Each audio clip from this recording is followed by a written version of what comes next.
A trio with a really, really big future. The girls with the new sound, and here they are, the Honeybees.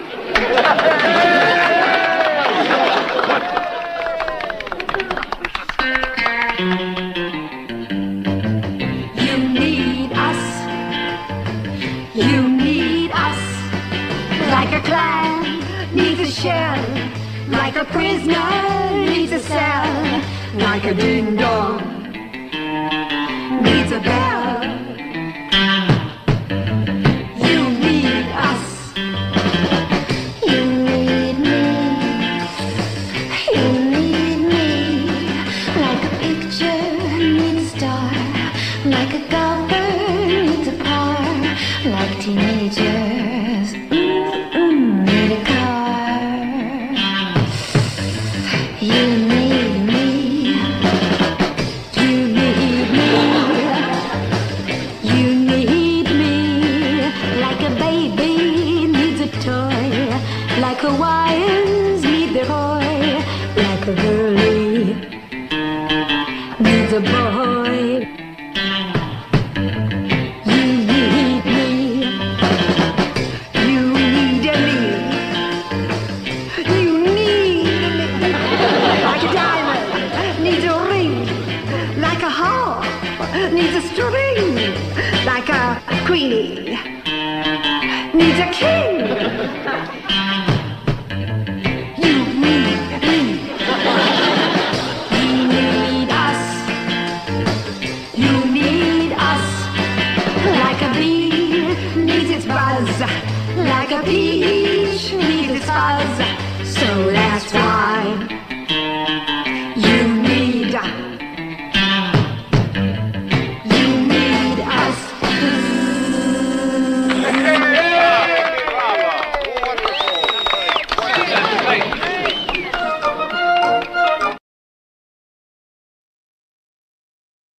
My favorite line, like a ding-dong needs a bell. Let's go.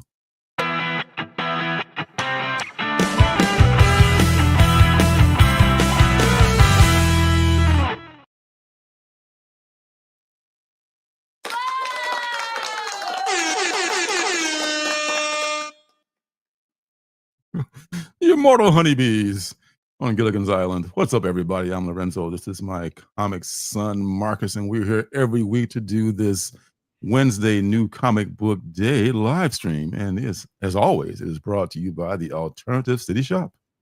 I not only love reading indie comics, but I've self-published several indie comics of my own. You can find them on my Alternative City Shop, which has a link below this video. There, you'll find, along with my comics, t-shirts, stickers, and now you can pick up digital comics, including Ninja Bunny Assassin #1 and #2, which are both out of print. You find pins and magnets that I call CBOs, or comic book originals, which are buttons, magnets, and pocket mirrors that I make from superhero comic books. Yeah, buddy, and those digital comics just flying off the digital shelves like you wouldn't believe, people. They're just trying to pick them up. All right, what's up with you, son? How you been doing? That's good to hear, man. Get you a Bunny Assassin shirt. I can't say it enough. Oh, yes. Happy New Comic Book Day. It is good to be here. My books were delayed, so I have not been into my shop yet. I am very much looking forward to the final issue of Grommets #7.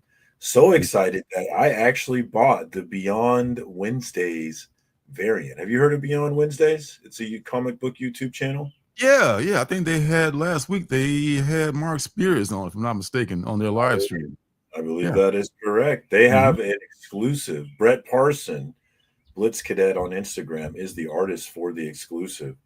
I fucking love Brett Parson's art style so fucking much. I love the book. I love the setting.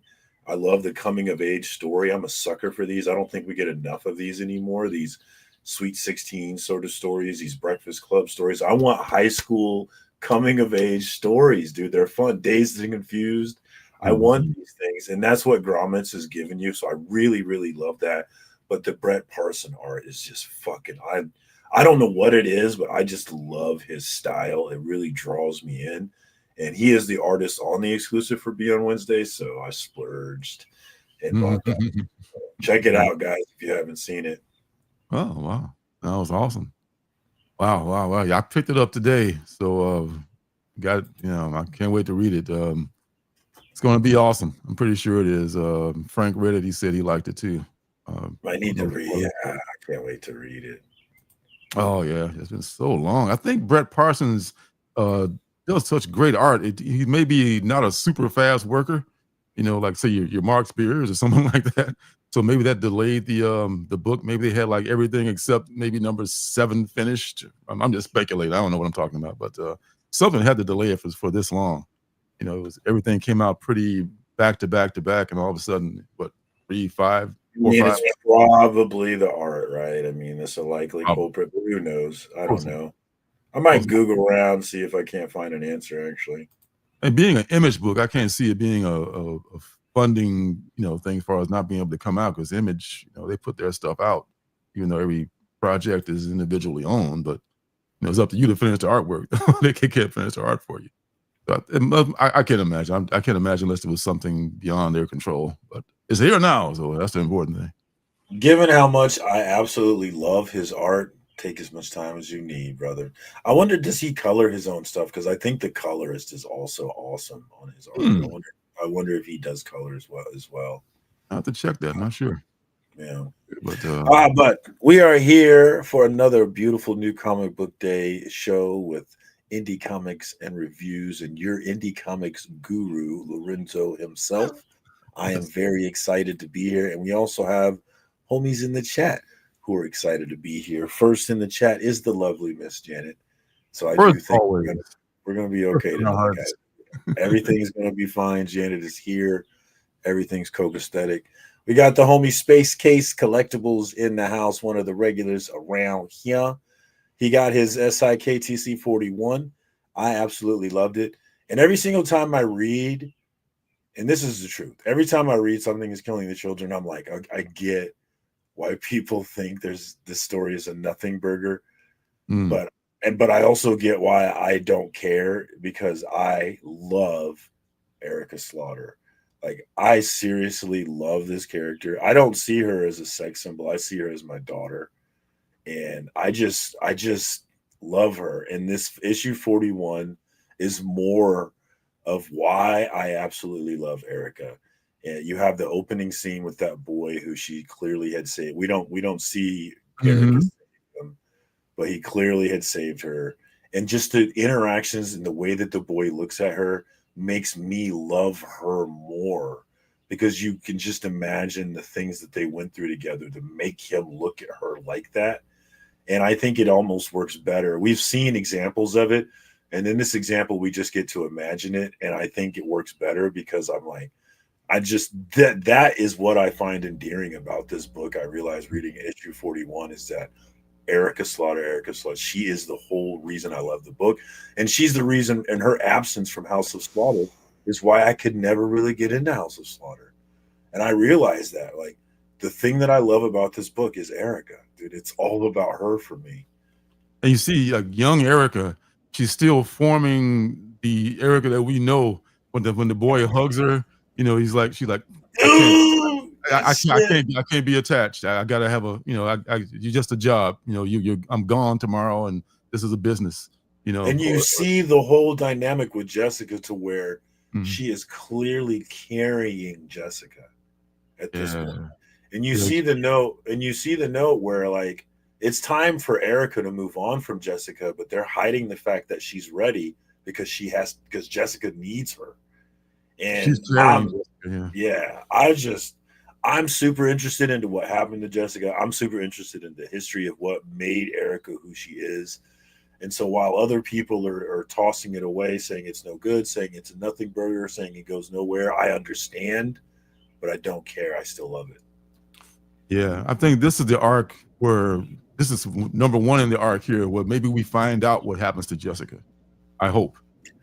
We saw a shot of her laying there, and I'm like, damn, not much, because I love Jessica too. I really like Jessica too. So she's a great character. What I love about this series too, they flash back to characters who are now deceased, and tell you more about them. It's like, they're gone, but there's more to the story than just, they died in issue number 6 or whatever. This, this is a background. This is the background to what makes them who they were, and how she influenced Erica, I guess, and Erica became the caretaker. Erica is, like you said, she's carrying her. So, there's just so much nuance. The old dragon's going to be dying soon, but maybe we hear the old dragon story at some point. Maybe other characters. The white mask woman. What's her name again? Cecilia. Cecilia. Yeah, she's got some story. Everybody's got a story. So man, this is really a great book, man. I know you love it. I love it too, and I can get into the other ones just because I'm immersed in the whole universe of the House of Slaughter and the Order of Saint George. So but I get your love for Erica. Erica's that's what I realized reading this book and then trying to read House of Slaughter, and I think like the reason why I can't get into it, why I can't care, is because there's no Erica. No Erica. Where's Erica? Where's my baby girl at? So shout out to Space Case. Thank you for bringing up. I'm always down to talk about SIKTC. Y'all know this. 100%. We got the homie Phil Art. For a while, I thought Phil Art was Philtastic, but I don't think it's Philtastic. I don't think it's him. I think it's a new Phil Art. I'm not quite sure on that. Phil, fill me in on that. We got so many Phils. We also got never enough Phils. We got the homie Swords Forge in the house. Another regular. Good to see you, homie, with a great name. Love to see it. Alaska is represented here tonight. Thank you to Hooked on Juno. Another one of our regulars. Good to see you, my man. We also got, what else we got in here? The other Phil.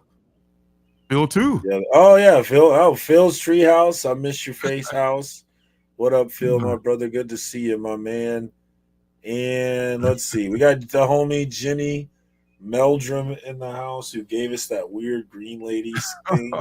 Thank you so much, Jenny. I appreciate that. And that has rent-free space in my head ever since then. I don't know what the hell was going on with that. The green woman. Oh man. You still seeing green women at night in your sleep now? Man. Yeah, that's not so bad, right? Well. The She-Hulk on Disney Plus made me realize that if there was a hot chick with green skin, it's not a no. I've learned that. It's not at all a no. We also got Mojo88 in the house. He's going to watch Beyonce. Hey, that's what's up. Thank you for stopping by before you went. Going to the Beehive? Be careful. And tell Beyonce I'm still waiting for her call, and I'm ready when she's ready. You will be waiting, bro. Phil's Treehouse said, had all required credits to graduate by end of sophomore year and openly stopped trying after that. They graduated me early and asked me to leave. Okay, well, at least they graduated you, right? I mean, geez. Okay, it's a new Phil. All right, Phil, welcome to the family, brother. Always good to see you. I'm going to have to go find you on Instagram and plug in on there and see what you got going. Hopefully you have an Instagram. If you don't have an Instagram, you really should. Don't be like Lorenzo and abandon us on Instagram. Have an Instagram. Answer my messages in a timely fashion when I send them. Oh, gosh. Don't be like Lorenzo. Well, it could be worse, I guess. I don't know. But I want to get back on Instagram. I'm planning to, but, I don't know. I got nothing to say. When I get back on there, you'll know it if you care. There's only so much time in the day, right? Oh, for real, man. I mean, I had to do the lawn twice this week. You know how hard it is to do the lawn? It's not easy. Tell Siri to be quiet. Whoever that is, Alexa. Sorry. Charge Marcus down at Heroes. Oh, he going to Heroes, huh? Billy, don't be a hero. Yeah, I honestly feel I'm not sure. I want to go. I plan to go, but my bank account is not yet agreed with these plans. I heard it costs $1,000 to see the Beyonce now. Is that true? We probably could get some, lesser seats for only $500. I guess. I don't know. That's how I've been to a concert for so long, man. Concert's expensive. Expensive as hell. I was going to say, you don't see any art on this IT, bro. What you doing, bro? What Phil? you doing? He's in my club. You know, I don't know when the last time I posted anything, but you know, there's a lot of stuff in the old archives. You know? I think that some people stop sharing their art on Instagram because of some Instagram policy or something, though. They make it incredibly difficult. They don't like artists. They want people just to put like, you know, photos and instant, that's the name, Instagram, you know, little shit like, you know, I don't know. I mean, they really don't like artists. Otherwise, they make it easier for us to upload our art. We got to get really tricky and clever the way we do. We got to put it into the Photos app and do all kinds of stuff to it. It's hard to edit the size. They really don't like artists, but you know, we do it anyway because it's a good way to sell stuff if you're into it. But that's my belief. I'll tell you. Did you see Thunderbolts yet? That's what I was going to ask you. No, I have not. I have plans to see Sinners on Friday, so I'll probably see Sinners before I see Thunderbolts. That's what I was going to do. I'm trying to avoid all spoilers on Thunderbolts until I can see Sinners first and then see Thunderbolts because Sinners been out for a while, so I figured the crowd's down for that right now. It's been declining a little bit. And yeah, I really want to see Michael B. Jordan's performance in this movie. I want to see Haley Steinfeld's performance. Yeah. And you know what I was thinking, and I know we got to get to the books because we got to guess, so I'll make it quick, but I had the thought that Shadow Doctor should be optioned and it should be given to Ryan Coogler. Oh, I wonder if he's aware of it. Maybe I should. Well, I'm just saying, dude. If I could find his Instagram or something, I could send him like, maybe he probably already knows about it. He probably gets, you know, probably checks out stuff. Shadow Doctor from Aftershock Comics, guys, read it. It's based on a true story. This guy is writing about his grandpa. His grandpa has a Wikipedia page because he's a famous doctor, black doctor, but he has a past working with the Capone gang in Prohibition America, and it's super interesting. And give that to Ryan Coogler. I think it's a smashing hit. I would love it. And also, I have like 20 issues of the number one. I know, right? Because I have this thing, when I find it in a cheap bin, I can't leave it there. It doesn't belong there. I can't leave it there. It's a great book. And whenever I see it, I do the same thing. I pick it up, and where I see it, I find it. Yeah. I find it, I'll pick it up. Yeah. If it's in a dollar bin, you damn right. It don't belong in that dollar bin. No, I'm not leaving it in there. That's one of several books that I just wherever I see it, I'm picking it up if it's like $1 or less. Yeah, sure. I'll buy it. Yeah. And how many? Any kind of deal on it, I'm buying it. I have plenty of copies. I'm still buying it. Yeah. I mean, I picked up a bunch of stuff. Did you go out for a new? I did it again. Free comic book day this weekend. We did. I posted some pictures on Instagram if you guys want to check it out. Hung out with Beckerman, Swagged Out. JP's Budget Collecting came over. Of course, Bobby De La Ghetto. We hit up a few shops, had a good time, man. It's always a good day. I really enjoy it. I also posted a guy on Twitter, this artist on Twitter, I actually tagged him in it, but I posted his tweet on Instagram where he's anti-free comic book day, and his reasoning was a hot take. Is that it hasn't done anything. It hasn't done what it was supposed to do for comics, which is bring in new readers and bring in kids. And I think that's fair. I don't think it really has done that, but that doesn't mean that it's not been a positive thing. I think it's absolutely been a positive thing. We look forward to it. It's always a reason for us to get together every year. So how could it be a bad thing? Unless he offers a better solution, I think you just should continue it, and eventually it's maybe not bring them in droves like the plan was, but I bet there are some new readers that come in. I mean, no thanks to video games and all that other shit. That's what's keeping kids from like reading stuff now. Oh, rumors of Between the Lines coming back. That's great to hear. Looking forward to that. And Space Case says what book, but I'm not sure which question that he's asking. Is it Shadow Doctor? Maybe we were talking about Shadow Doctor. If Phil has a rumor, if Phil heard that rumor, then I've got very. I'm guessing that Phil's probably the new co-host. I'm assuming. Which Phil is a great co-host. Yes, and the book was Shadow Doctor, the one we're talking about from Aftershock Comics. So Aftershocks, written by Peter Calloway, George Gianti on the art. I met him at Heroes. I met him at Heroes Con in 2022. Got him to sign my books. Really cool guy. Hey, there's another bearded god in the chat here. What's up, Damien? How are you? Thank you for the super chat, Sleepy. I appreciate it, man. Very nice of you. Very kind. Yeah, man. I mean, one of these days I'll be able to get super chats. Who knows? I can always hope. We just got to get those watch hours up, guys. Start streaming him all day, every day. Leave it on repeat. We need those watch hours. And there's a certain amount of time they got to be in, right? It's got to be within a year. A year, 3,000 in a year. So you fall down every month because you're losing the hours from over a year ago. Yeah, that's great. It's always a battle, isn't it? Always. Another thing, it was Butch Geis. Maybe you sometimes use the name Jackson Geis was his first name. He passed away this week. I want to say earlier this week.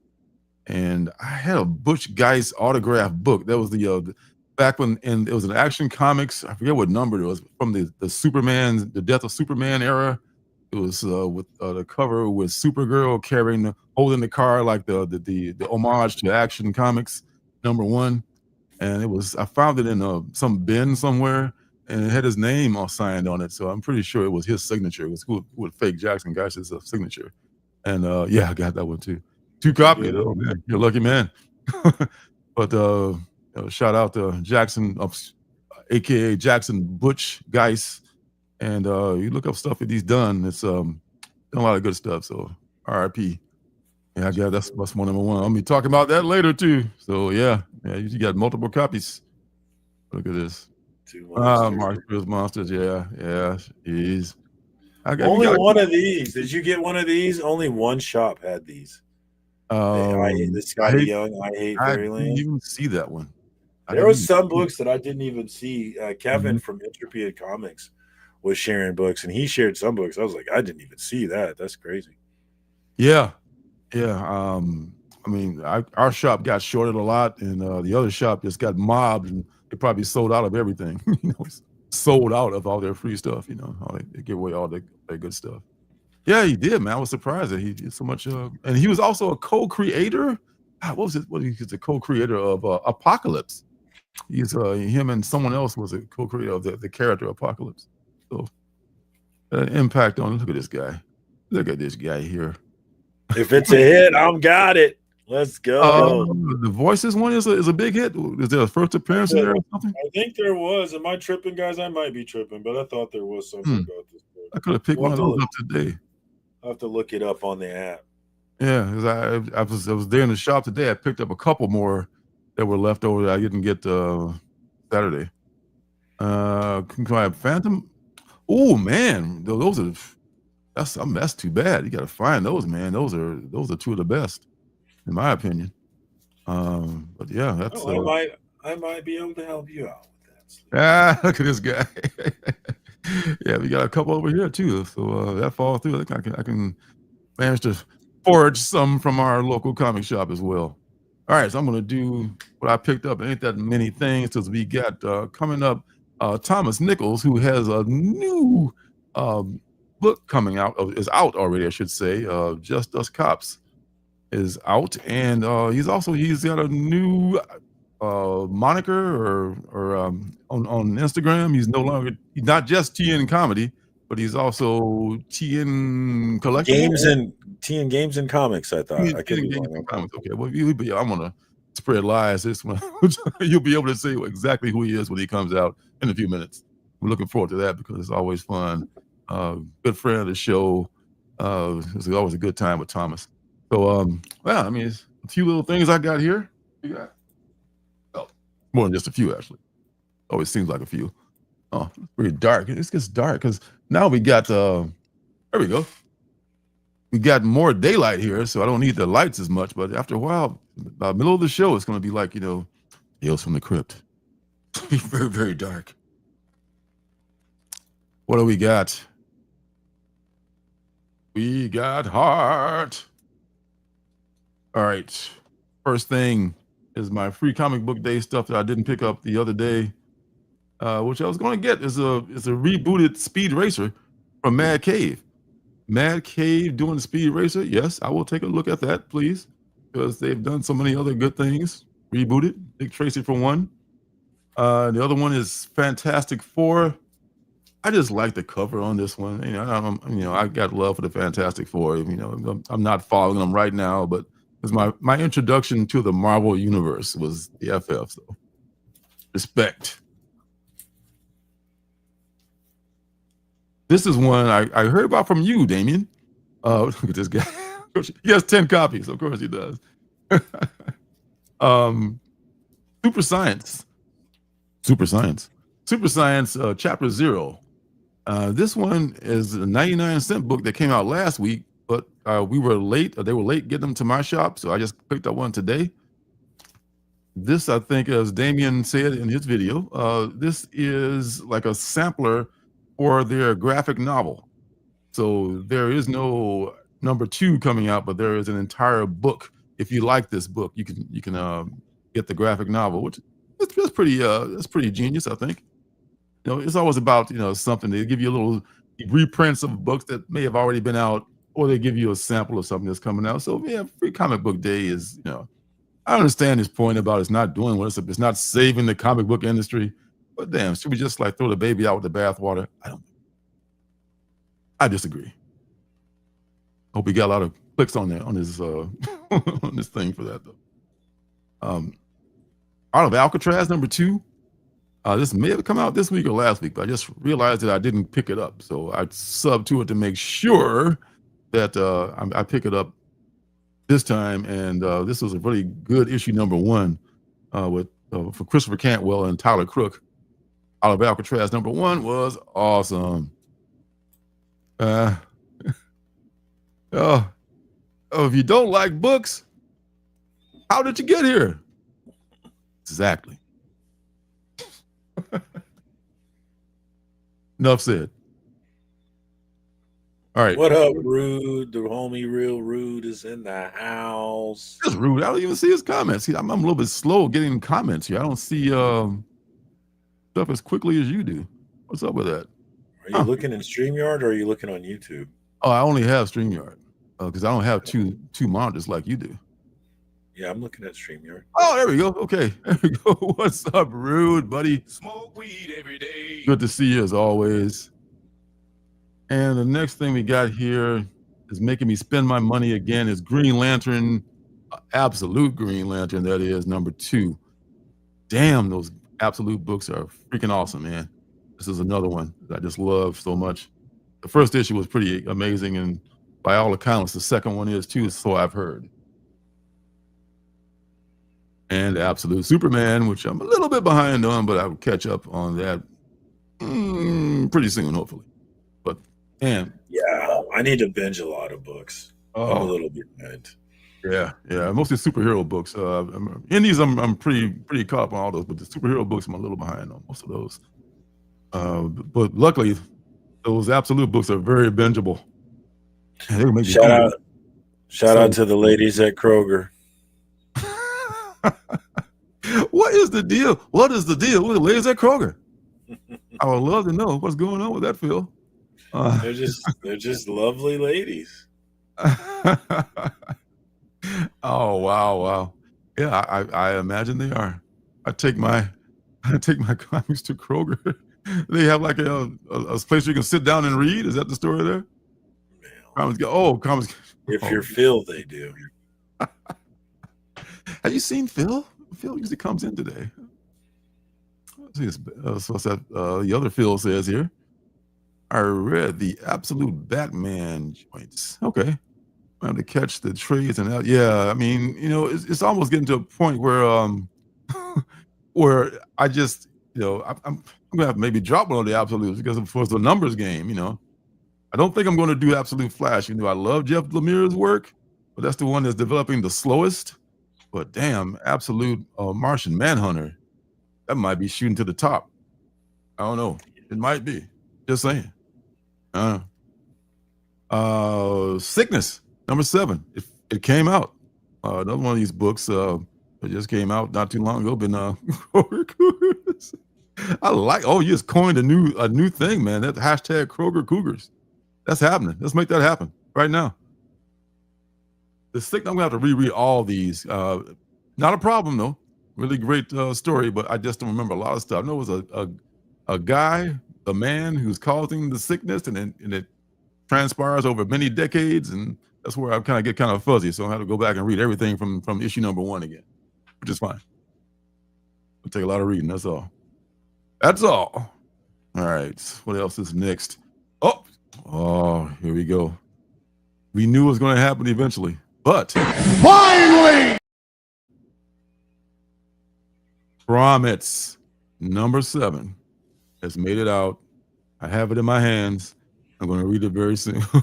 And how great is that cover? Yeah. I was staring at it the other day, trying to figure out what is it about this art style that I love so much. I don't know exactly, but I do love it.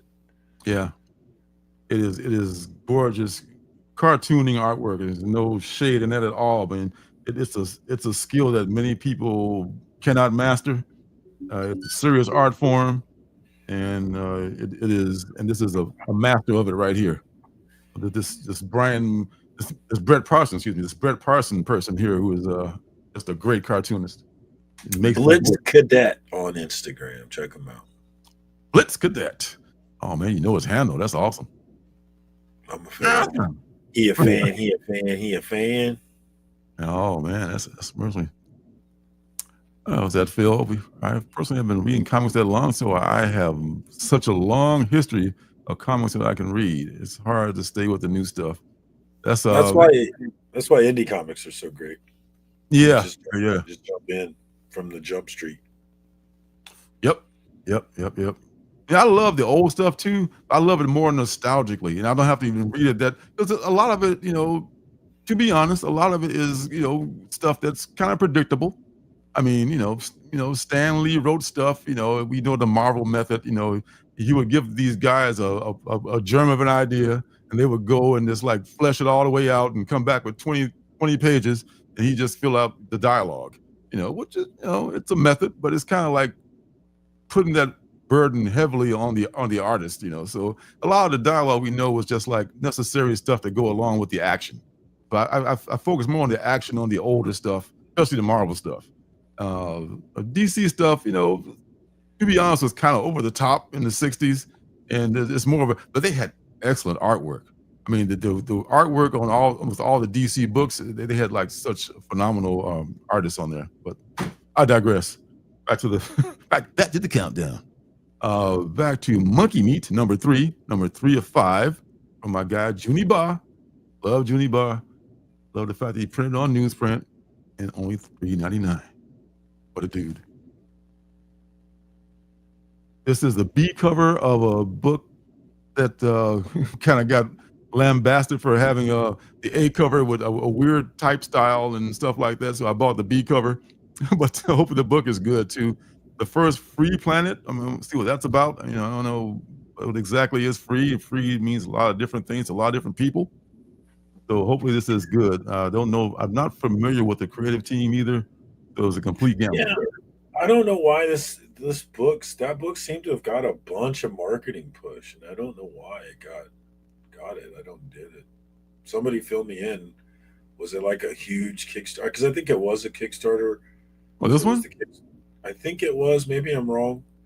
But I'm just trying to figure out. Like I saw like Comic Tom, a lot of folks really pushing that book as if it was some epic new book, and I just didn't understand the marketing behind it. So. Yeah, I mean, well, there is an ash can that has the A cover on it, and the ash can have been going for like some pretty heavy money. Do they mean that one, or just the story? Maybe, yeah, is it the story that people are hyped?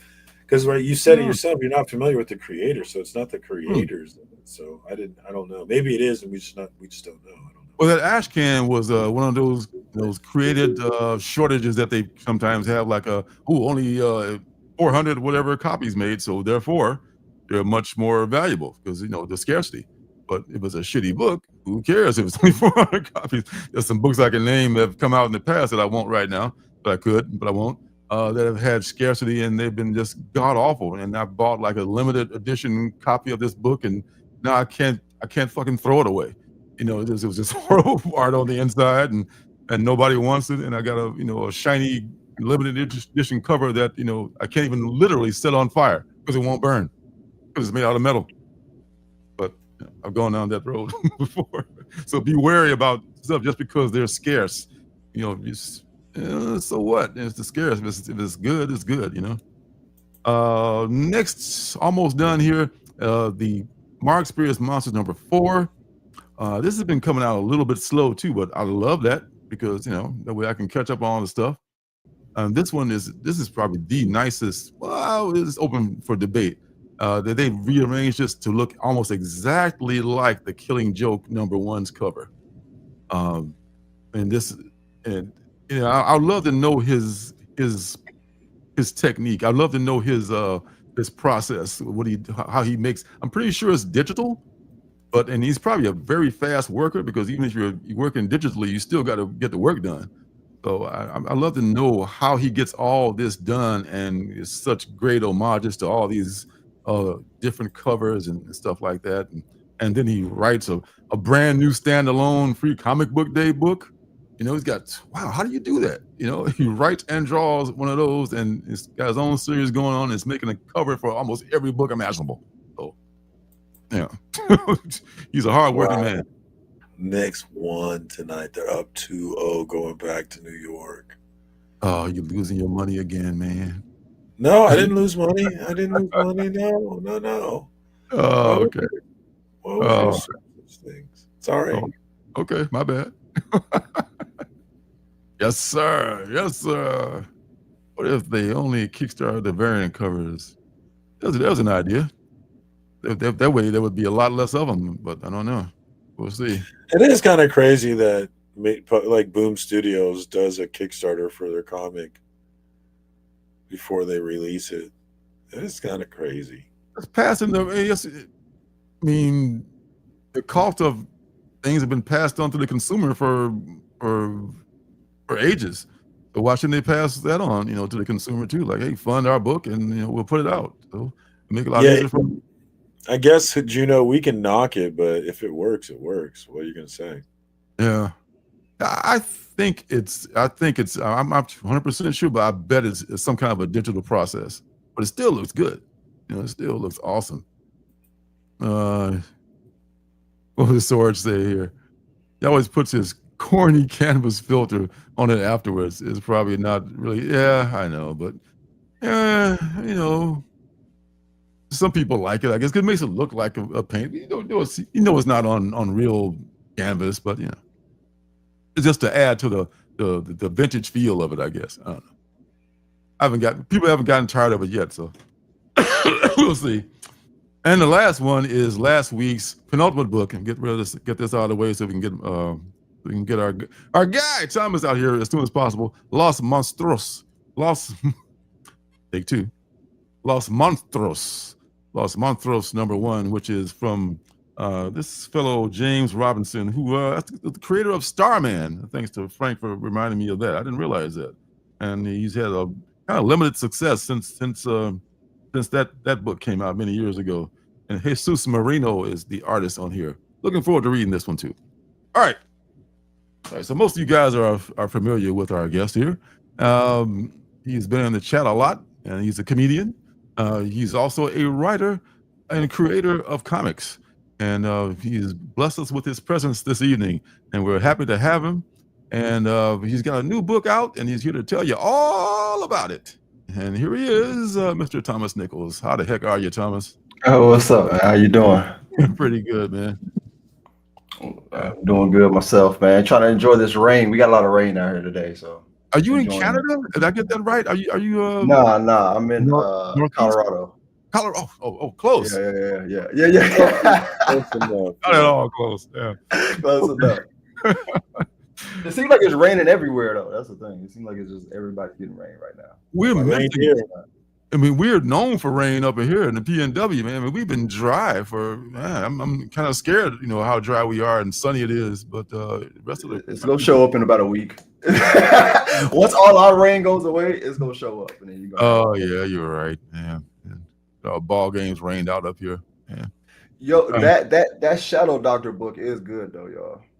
It That book is, man. fire, man. It's so good. Imagine Ryan Coogler and Michael B. Jordan getting a hold of that one. Perfect, dude. But I also feel like that's one of the books that people like. It's how old is that book now? Oh, 2021. 2021, yeah. Yeah. It's lost in the stacks, bro. It's lost in the stacks, bro. You literally have to give Ryan Coogler one of those books. You have to just give it to him directly for him to actually find it. I don't think nobody's told me about it until like I found out about it maybe like 4 or 5 months ago, and then I start hunting them down. That book is so good. I bring up that book regularly. It's one of those books that I think about often. And because it was that book in 2021 that was so very cool.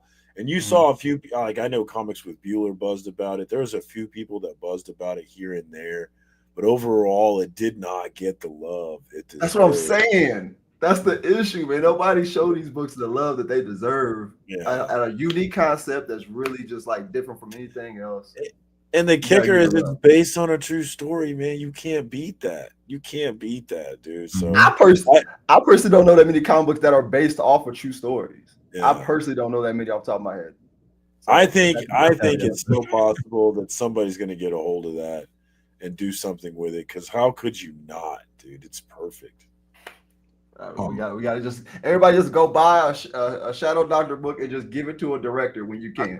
The right director right there. Just the right director. Or what we could do is we could pump this Just Us Cops Kickstarter. I mean, get the money going, and then you can buy the rights to Shadow Doctor, and you can do it. Let's go. Can do it. Oh man, okay, that's a lot of pressure right there. I gotta find Ryan. I gotta find next Coogler, dog. Let's go. Let's do it. It is. It is right there. So it is a Kickstarter. No. This book is done. The book is done. Okay. I have to still get the physical copies in, which will be here in a couple of weeks. I don't have an exact date on it, but for sure by the end of this month, I will have physical copies of it. The downloadable copy is literally, I put it live. You can go download it now as we speak. I just put it on maybe like 10 minutes ago.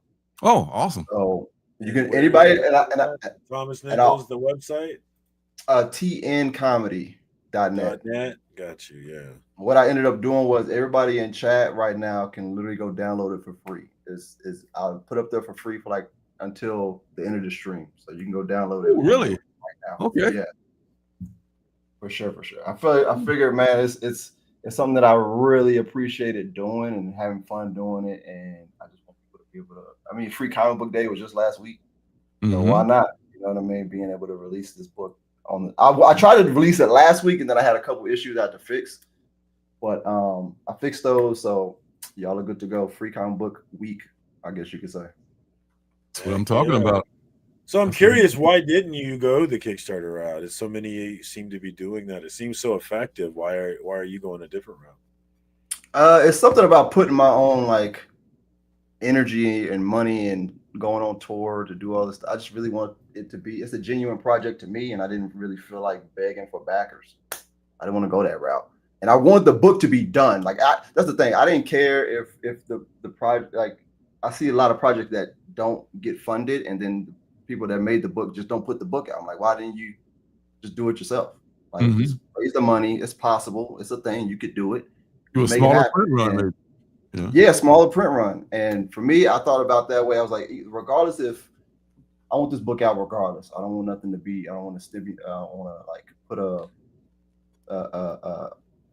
a weight on this not coming out because people didn't want to buy the book.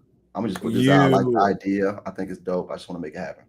I gotta tell you, you're a man after aggressively relaxing's heart. You see his comment there where he said, "I care so much about this art project that I'll get around to doing it if y'all flip the bill." And he's very anti Kickstarter. He likes to make fun of it. He thinks it's silly that, you know, he's saying what you're saying. Like, why would you depend on others to determine if you're going to do it? You should be doing it regardless, right? You should just make it happen. Yeah, that's something he's on too. If it's something you want to do, man, just do it. It's gonna cost. Don't get me wrong, but you know, it's a thing. I get it. It costs a lot. but let's just get it done. You really want to put this out? It's a unique idea. It's ideas that are so dope that people just ditch the book, and it's like it's a great idea though. People still should read this. Like put this out at some point. Don't just hold on to it. You can possibly inspire somebody else to either turn into a movie like we talked about just a second ago to the right person. You holding back an idea, or just I feel like it's just you're holding back your creativity in general, because then you're just sitting on it and you're just like, I could have put that out. You know what I mean? Then it just haunts you the whole time. And I didn't want to do that. These ideas got to get out somehow in my head. Yeah. I can't just have them in there the whole time. Yes. So this is number 7 of that book. So you've done this before several times. I mean, I'm pretty good at counting. So you each project you self-funded each one of them, then, huh? Yeah. Oh, From the first one, being able to find the artists and paying them first, that was always my thing. Make sure the artist is paid up front, get that done, and then on the back end, that's when I start really funding the printing cost and getting all that done. I mean, granted, it took a long time for me to. What's up? The password? Is that on me? I didn't put a password on it. I clicked on the wrong thing. Marcus had it on there. Okay. No, I'm sharing his book. No, you're fine. Share it again. I'm sharing his book. It's his book. Oh, okay. I thought you were like porn or something. No, come on, man. Jeez. Oh shit! I'm sorry, Marcus. That'd be the. I could be looking at porn, but not while we're doing the show. Come on, I have so multitasking. It's like, all right, guys, I'm still here. Just keep talking. That's a crazy multitask, man. That's a crazy multitask. No, keep going, guys. Keep going. It's fine. Keep going. No, I'm clicking it. No, I did click it. It does seem to have a password on it, though. It does have a password. Let me see if I can fix that actually. But that is a fun cover. So you give us the scoop on what is Just Us Cops. How did it start? And we're 7 issues in. Just Us Cops is a buddy cop comedy about 2 cops that arrest old cartoon characters.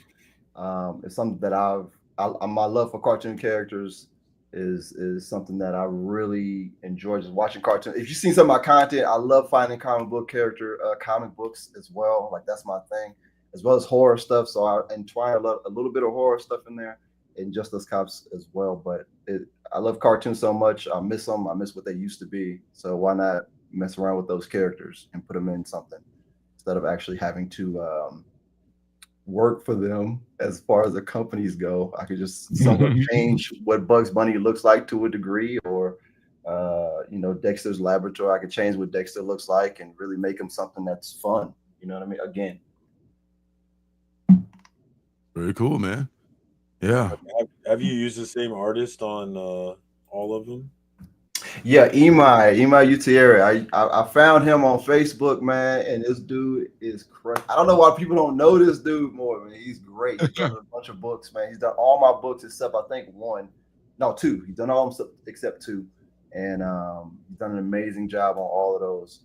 And we had a moment where it was just like I was telling him this is gonna be the last book, and we kind of shared that moment of like, damn, like this is really the last one. I mean, it's been such a long journey for us doing this that and then we had fun doing it, that we just really wanted to make this last one a good book. And the last book is the longest book, I think this book is 35 pages, I think.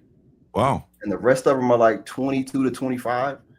So it was something that I really wanted to make sure we had enough time to do. That's why I had to delay it a little bit, because I want to make sure that everything is right and got enough pages in there to really flesh the story out. I love the style, man. Man, he crushed that style. This is the thing. I always look at different artists for different books, and I'm always looking for artists to see what their style is and what different styles can they do. And doing that, it just led me down a rabbit hole of I just want to find artists and pretty much write a story for their style specifically. Or I might already have a story that fits the artist style. So I just tend to try to work with what I feel the art style matches for the story. And through doing comedy and action, just like Just Us Cops, Imai, he was able to just fit it perfectly, damn near like the second time we ever wrote a book. You know what I'm saying? So it's dope, man.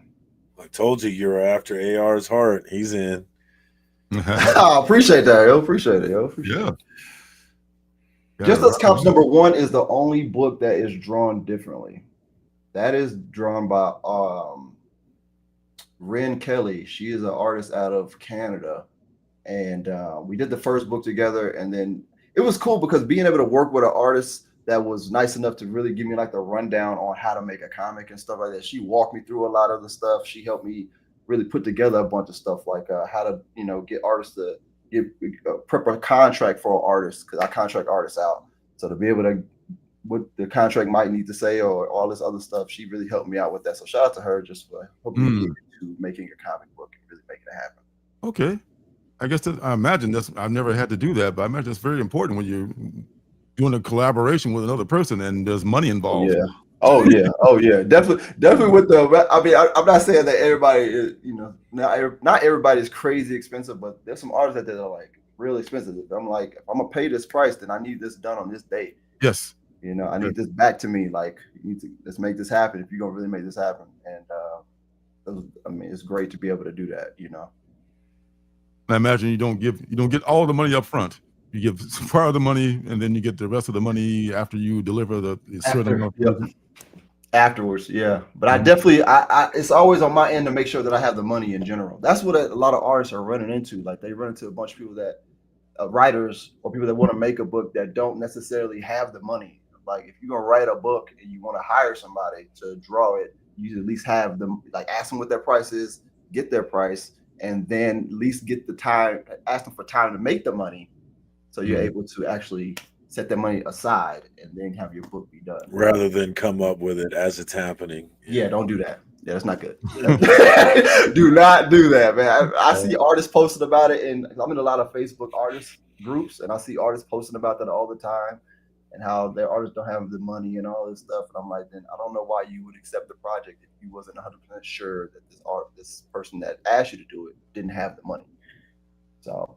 Well, this is where the contract comes in handy on the artist's point of view, I would think. 100%.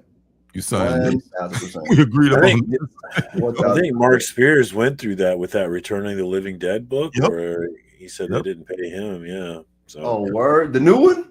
Yeah. No, not his Monsters series, but the one, I forget the name of that publisher, but they do all kinds of monsters. American Mythology. Yes. Yeah. I've been reading that book, and now that you told me that, I don't like the fact that happened. Pay that dude, man. Yeah. Pay that man, yo.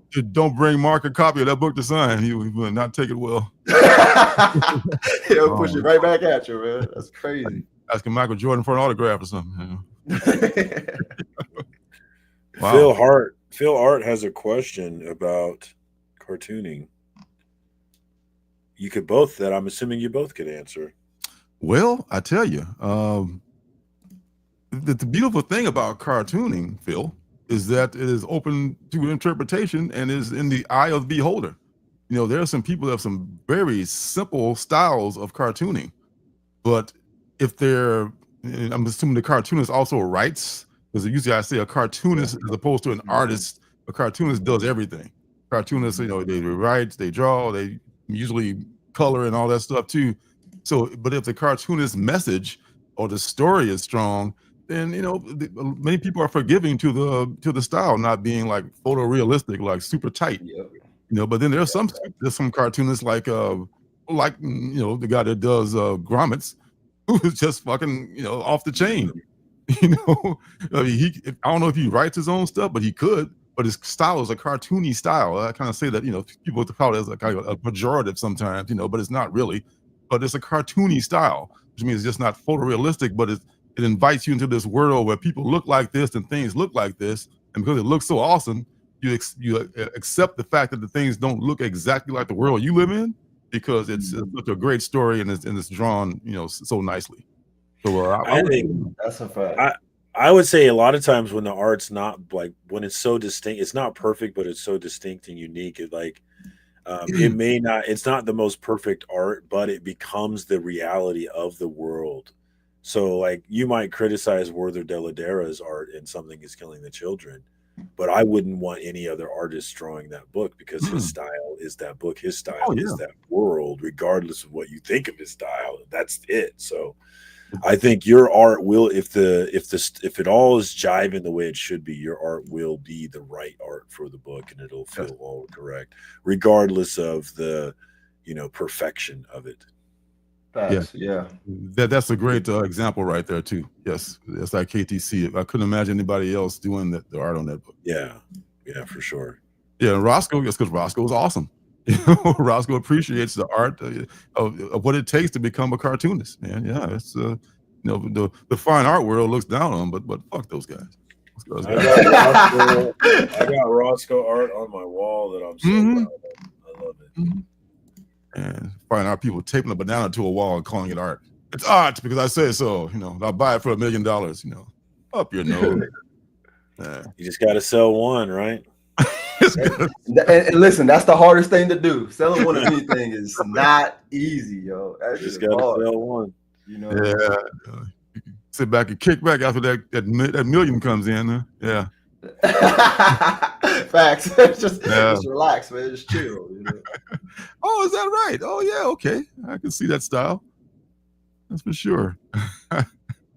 Well, you got a good one there, sir. And all right. So, how far are you planning on going with Just Us Cops? It's not the last in the series, is it? Or you got more to come after this? This is the last of the series. This is the last book. What? Just Us Cops, number 7. Anyway, yeah, this is the last one, or is it? I don't know. If I'm being honest with you, I say that, and then I'm like, this is a great idea. I got to make this book now. You know what I mean? Like it just comes off of what's the great idea, what's not for me. If I come up with a dope idea for another one, which I feel like I will at some point, then I would at least write it and then see how I feel about it. And if I write the story and I really like it, then I'm gonna figure out a way to get it done. It's gonna come out, you know what I mean? But as far as right now, as I know, this will be the last of Just Us Cops, mainly because I have so many other ideas to work on, and I just feel like if I, take a little break from Just Us Cops, I'll be able to get some other books done. That's the thing. And when you got a lot of stuff swimming around your head, I want to do this. Oh, that's a great ass idea, but now I'm tied up with this one right now. I already paid an artist for this one right here, so I got to. It does not stop. Yeah, it just does not stop. But who knows, man? I think when it comes to this series specifically, I've been writing it so long, which feels like a long time, and I've been writing it that if I take a little break from it, and then I might put like some small, like, I know the first book that is on there that's actually free is the Just Us Cops Bad News Bears. Yeah, Bad News Bears. I know that's a free one. No, not the ones that we know, right? The baseball team, or is it a different take on the Bad News Bears? I mean, it's not the baseball team at all. I know not the baseball team. Okay, all right. But fair enough. It's something that I put out, and it's a small one. I think it's like 4 pages or something like that. And so I might be doing that from time to time, putting those kind of things out. Ooh, yeah, like a zine or something like that, or a mini comic. Exactly. I got some great ideas, but then we also have the 10-year anniversary that's coming up of Just Us Cops, and I'm doing something special. Oh, wow. We got a little bit for that, and while we wait for that, I'm gonna be making up other comics. So. Oh, that's awesome, man. I've been thinking about making a mini comic. It's a little bit, not too much pressure. Just put something out there to get it out there. Just a little something, just a little. Yeah, a little something.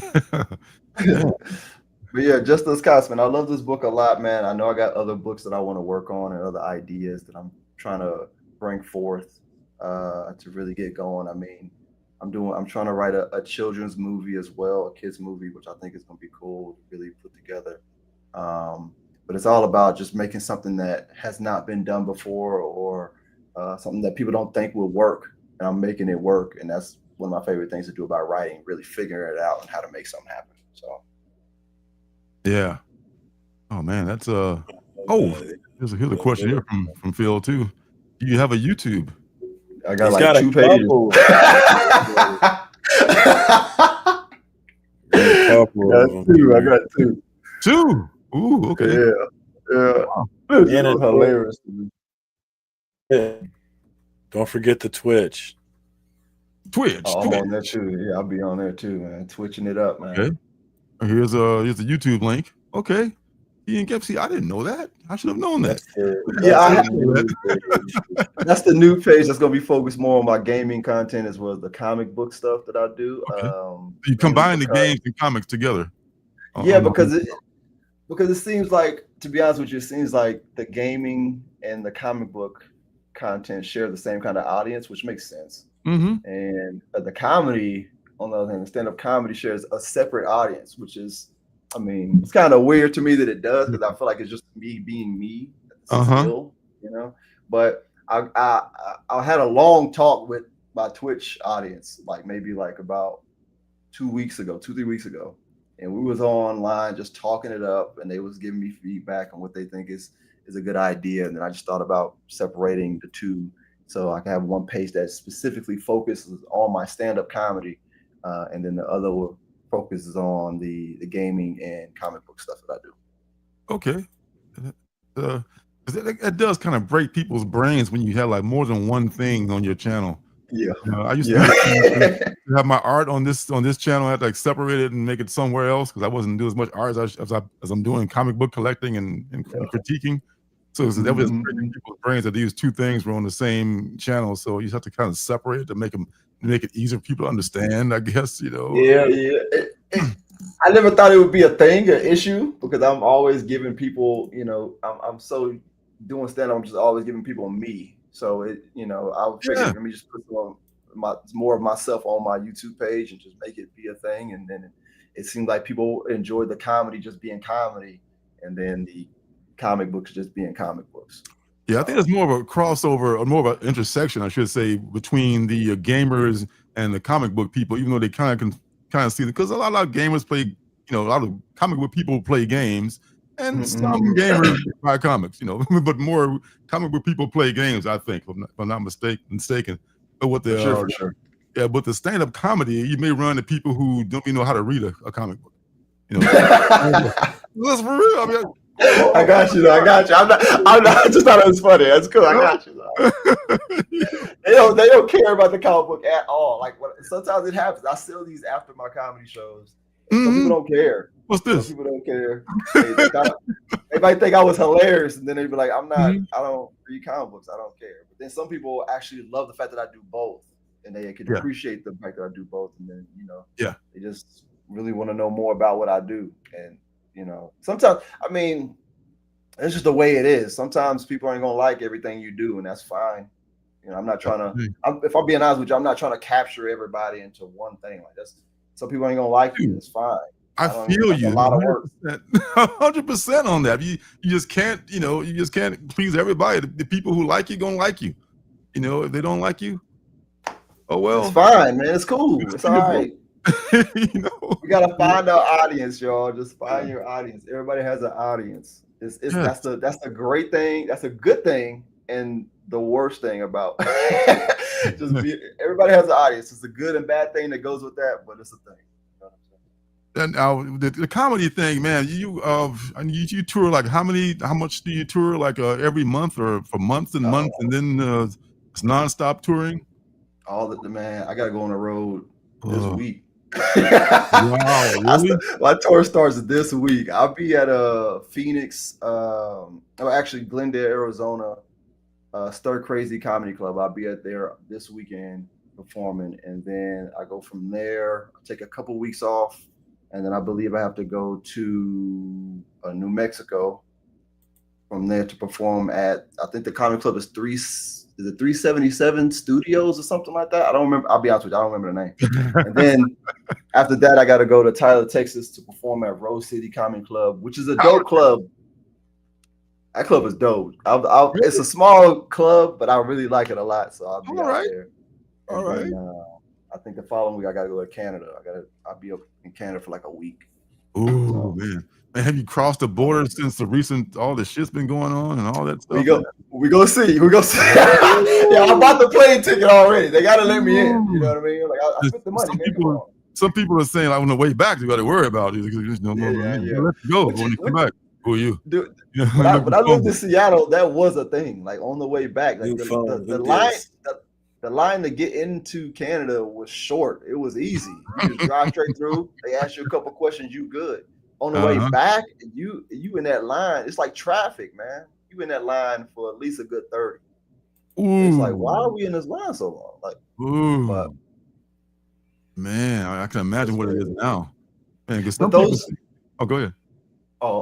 Those tours. That's how I promote the book for the most part. Of course, it's on my socials and stuff like that. But I promote the book on tour, and then while I'm on tour, I either sell the book, the copies that I have, and that funds the next book that's ready to come out. So, it's all about putting it back into the business. You know what I mean? Sometimes it don't happen like that because we all got stuff that happens in life. So sometimes you need that money to pay for something else. But for the most part, all that money goes back into the business of making just comic books.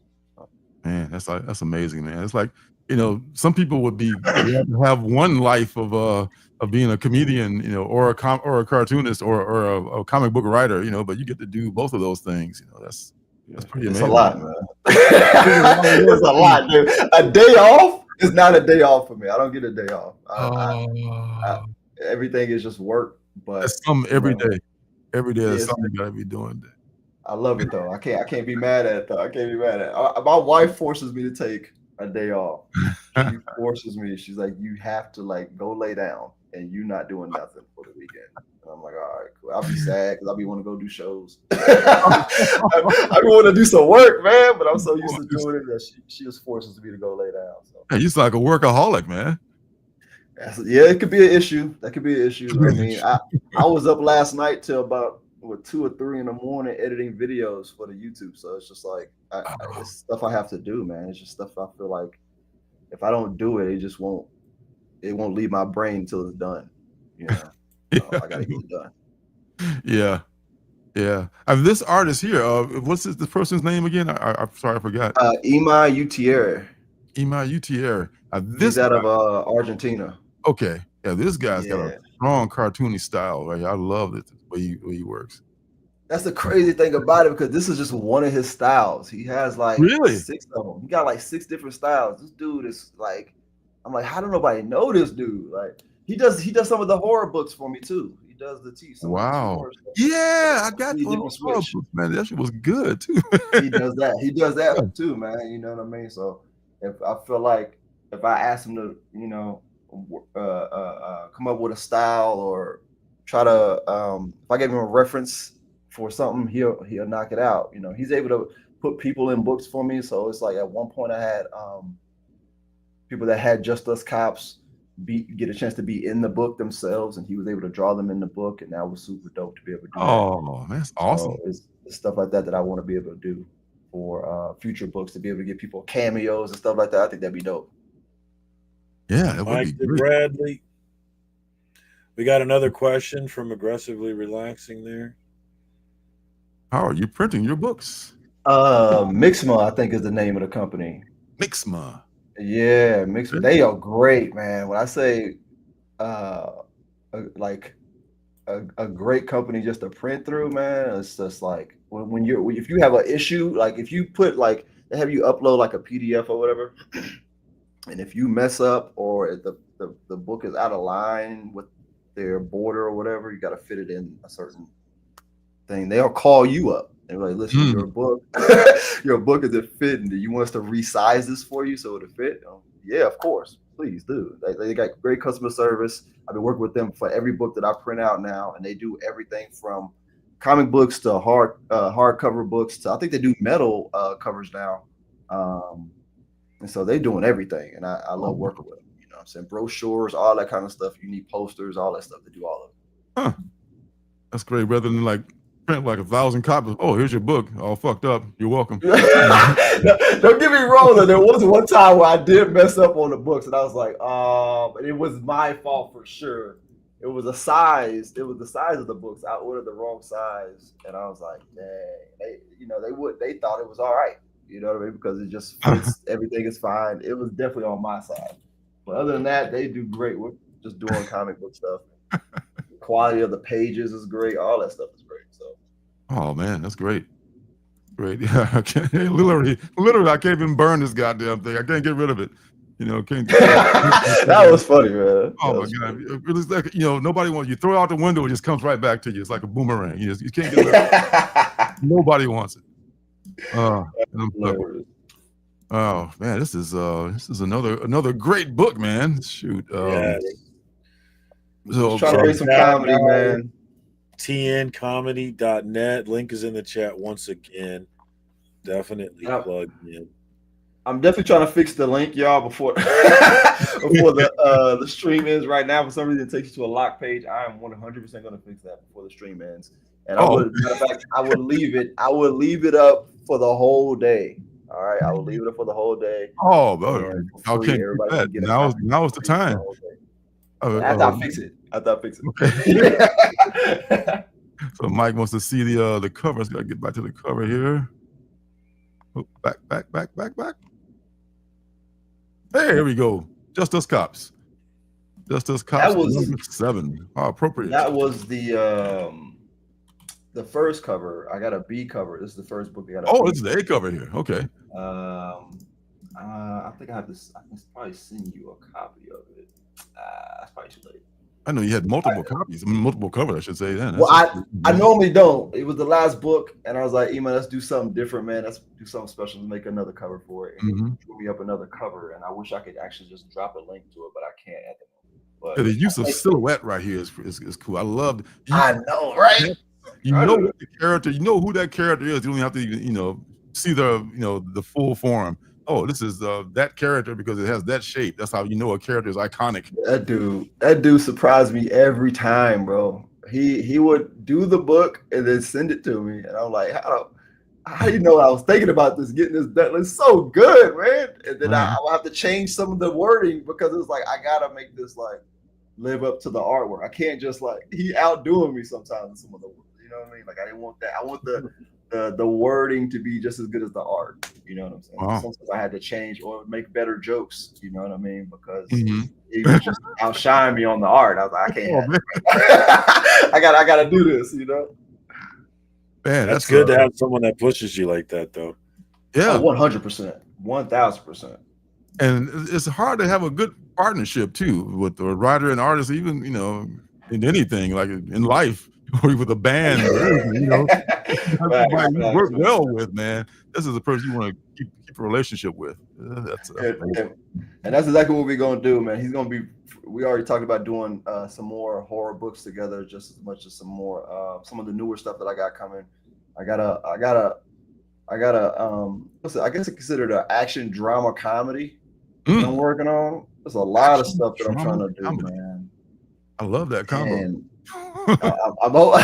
we go see. It's one of the hardest things I possibly had to write, but it's something I'm looking forward to writing. So yeah.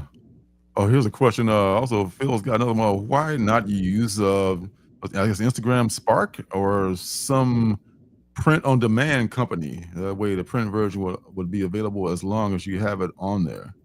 You ever looked into the print-on-demand kind of a publishing deal? No, because when it comes to print on for me personally, I'm gonna demand it all the time. Personally, because this is the thing. I sell these at comedy shows, so I'm like, I need them all the time. That's a good point. No way. That's why you need I'm on the road. copy. Yeah, physical copies. I'm on the road all the time. So if you want, I feel like definitely those that come to the show, either fans of mine or are looking forward to the book as well as the show. Or something that can introduce new to people right then and there, and so I'd rather just travel to those people and just see them personally. And it's something personal about giving a person a book. It's that personal feeling of just like you genuinely want this. I want to genuinely give this to you. I think it's just. I love the physical copies. Love the physical copies too. But this thing with the print on demand will work. You're only buying online. But you person to person, like at a show, at a comedy show, or at a convention. You get go to this stuff spot and pick up my book. Here's a picture of it right here. It's great. If you already, but it doesn't do much for sales right in the moment. I don't think. It's riskier physical copies right there, but it's more better reward, instant reward for the customer. Like here, it's right here. you know. And I like packaging the books up and sending them out. Like that whole ordeal is cool to be able to do that personally, sign the books and stuff like that. Like I want to be able to do that for people. Yeah. And I don't like, even when I get some of these books in comic book stores, like I drop them off and then I go back maybe a week later just to see how they treating the books before I even like. If they just treat my book just however, I don't want to put it in there. I want these books to be, they're comic books. They're not, people put time and art and passion in these books. I want them to be presented right and not just any old way. You know what I'm saying? So when it comes to just putting a book together or even just selling a book, I want to be able to present it as the best way possible. And the only way that's really truly the best way possible is through myself, by doing it all. Yes. Very well put, sir. Yeah. Hey, man, I could stand here and talk to you all day long, man. It's so fun to talk to you. And as we let you go, just recap. This is your book, Just Us Cops, number 7, possibly the last in the series. We don't know yet, but and the rest of them are available on your website, which is tncomedy.net in the chat right now. And I am 100% working on the link right now. I'm fixing it. Y'all gonna be able to download it today. Okay. Give me about 10 minutes. I'm gonna figure it out. You're the man. 10 minutes. Okay. You've stuck with him this far. Let's go all the way. All right, man. It's such a pleasure to have you on again, Thomas. Man, I wish you all the best, man. And whenever you have something new coming out, you're always welcome on here. And y'all doing good for the community, bro, for the comic book community, for sure. Like, I ain't gonna say up front, man. If it wasn't for y'all, I don't know if I would even be creating comic book content myself. So I appreciate y'all a lot, man, and thank y'all for having me on.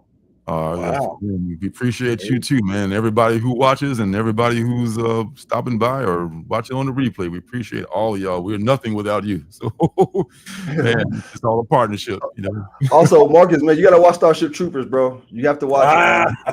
Playing me, bro. What you waiting on, man? Come on, man. It's on the list. I'm gonna do it. It's on you now. It's on Amazon Prime. I've seen the so it's all over on Amazon Prime. So we're gonna watch it. Y'all be good, man. I see y'all, man. All right. Take care of yourself, Thomas. Man, there goes a good guy. A good dude. Man. Check him out. Links are in the chat, guys. Definitely Links in the chat. Links in the chat. Man, that's wow. So man, I love the fact that he's hey, I'm just gonna make the book my damn self. I haven't yet to do a Kickstarter myself out of several reasons, but when I did most of my stuff, there maybe a bit of Kickstarter, but it wasn't as big, back in my day when I used to do my my standalone self-published comics. I may or may not do a Kickstarter, and if it's a Kickstarter, I may try to Kickstarter, and if it doesn't work, then fuck, I'm gonna do it myself. I'm just gonna do it like a smaller print run because I've been doing this all this time, so let's just put whatever you can out there. I think we can make a Kickstarter work, though. I believe. Now, I want to versus Indiegogo. Kickstarter versus Indiegogo. The good side of Indiegogo is that whatever you, I guess, pull in, you get minus their fees and stuff. But most people don't know about Indiegogo as know about Kickstarter. So it's traffic. Yeah.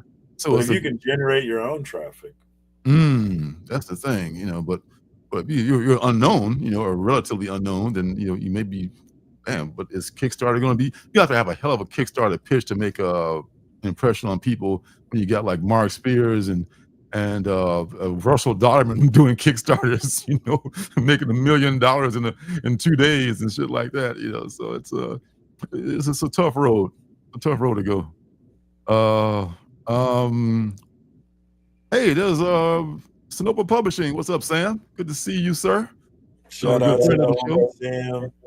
Yes, another friend of the show, I tell you. And there's Wellbore. Folks popping in. Yes, that's a good question. I should get with her about it. She knows all about that stuff because she's always working with different artists and creators and stuff. Thank you, Phil. All right, what's coming up? What's good? Man, I got some stuff for what's good. Nothing from me. That's okay, son. It's all good. Try to make it kind of quick because there's a lot of stuff for the the preview too. So this is Slim Pickens is nowhere in sight. So you'd be happy to know. Got plenty of good stuff coming up for next week. So let's get with the what's good.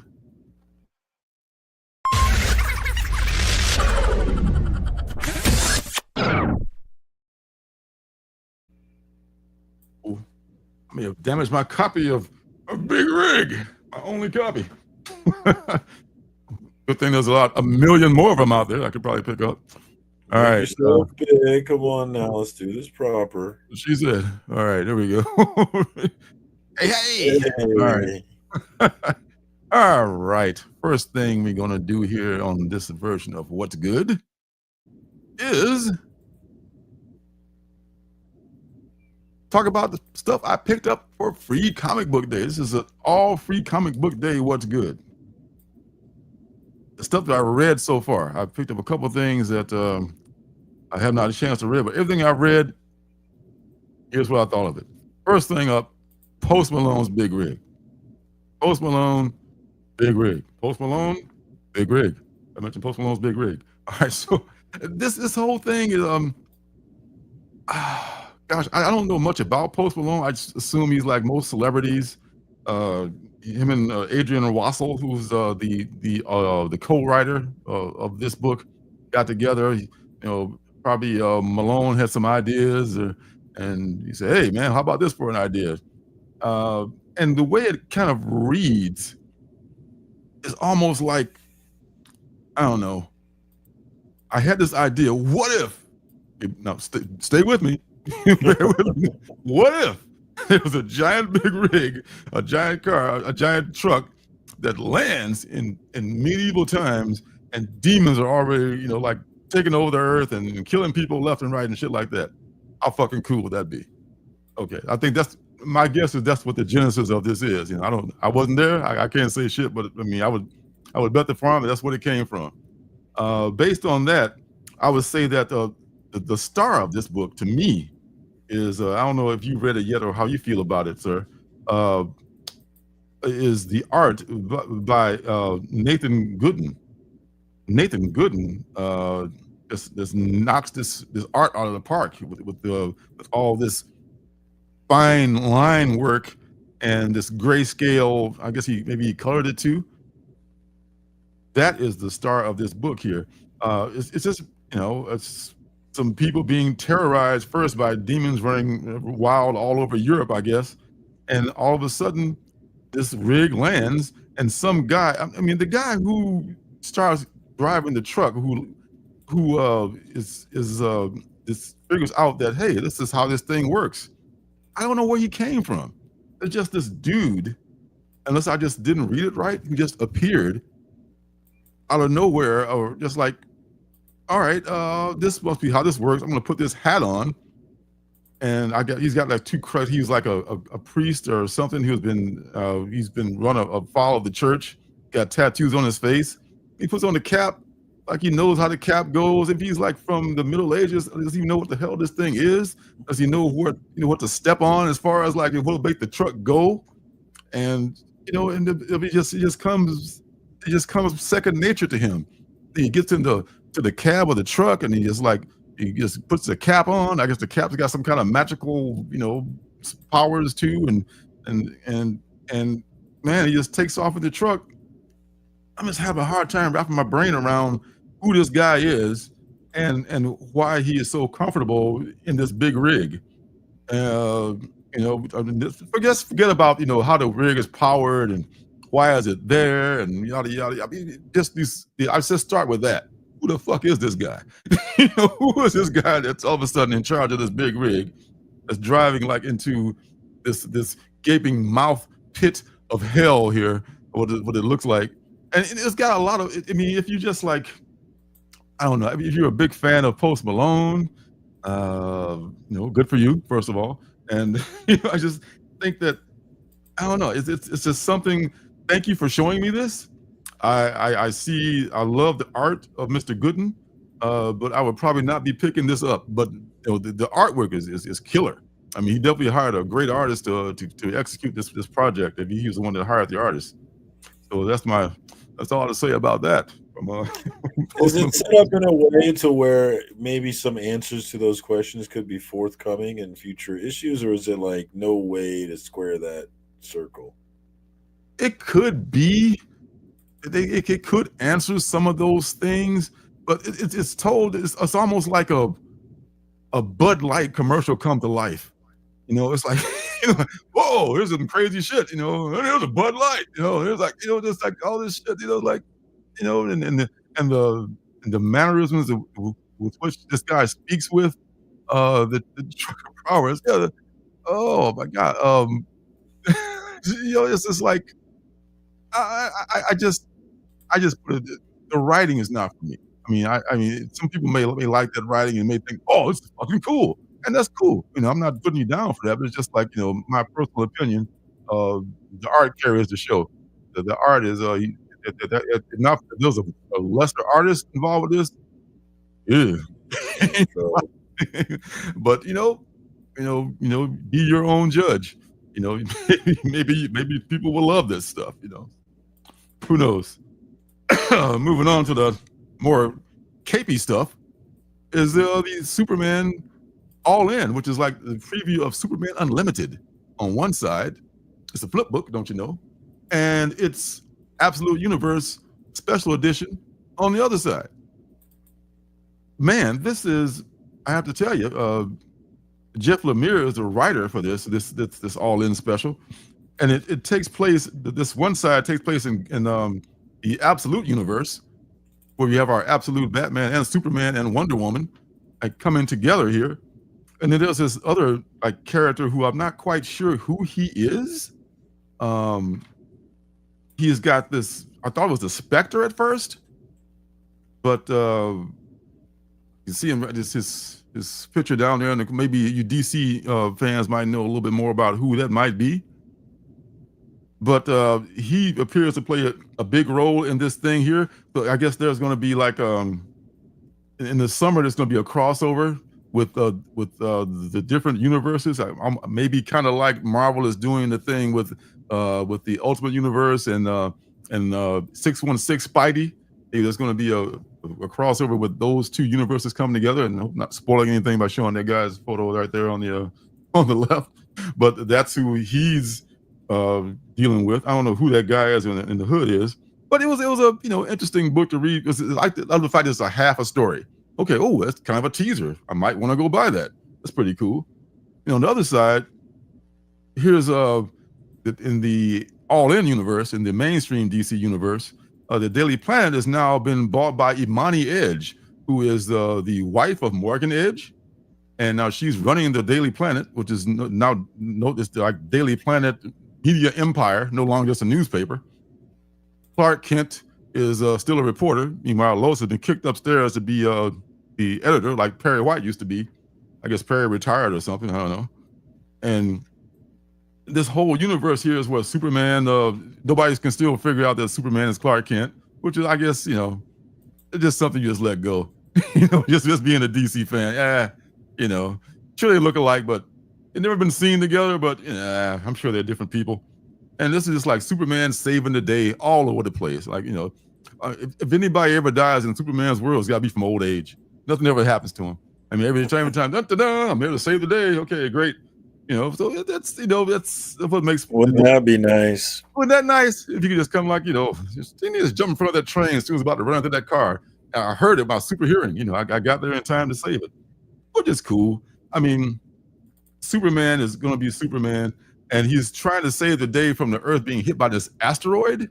And this asteroid is covered with this like almost impenetrable metal, but that's a trick because soon as Superman bursts through that impenetrable metal, which is not super impenetrable, and as it turns out to be an asteroid made completely of kryptonite. Got him. Oh my God! And that's where Superman Unlimited comes in, and so be sure to pick that up at your local stores, folks, when it comes out later on this summer. And there's your ad for this book. So it does its job, and it was fun. It was, especially Superman fans are going to love this, and the Absolute Universe is represented in here too. So yeah, that's pretty nice. On the Marvel side, there's Amazing Spider-Man and the Ultimate Universe. they're somehow, I guess, Miles Morales, of course, has come from the Ultimate Universe, and he is coming to the 616. But he's, I'm getting a little homesick. Maybe I want to go back to the Ultimate Universe, and I got this card that the maker gave him. The maker, I guess, also came from an Ultimate Universe. So he gave him a card in case you ever want to go back. Here's a blank card that'll get you back into that universe. So Miles decided to take him up on that, but guess what? There's more than one Ultimate Universe. There's this one he came from, and there's the one that currently is is going on, which is the one that we're all enjoying right now. This new Ultimate Universe with a different Spider-Man in it, and I don't know if there's a Miles in it. So there's a lot of shit that's going on there with this little sister, which may end up getting him in trouble. She discovered that card too, so she might end up going to that universe. And also, there is the mainstream Spidey thing, a Peter Parker Spidey thing, where he's talking about the three spiders, him, Venom, and also Carnage. Carnage is now Eddie Brock, and Venom, as we all know, is Mary Jane and all that jazz.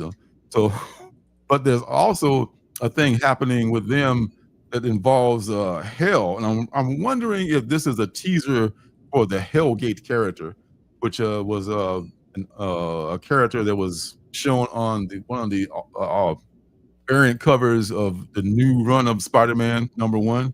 But this could be a way to I guess tease that Hellgate is coming, and it's going to involve Peter, Venom, and Carnage. So that's for y'all who are more involved in that universe. I'm pretty much only in the Ultimate Spidey universe right now.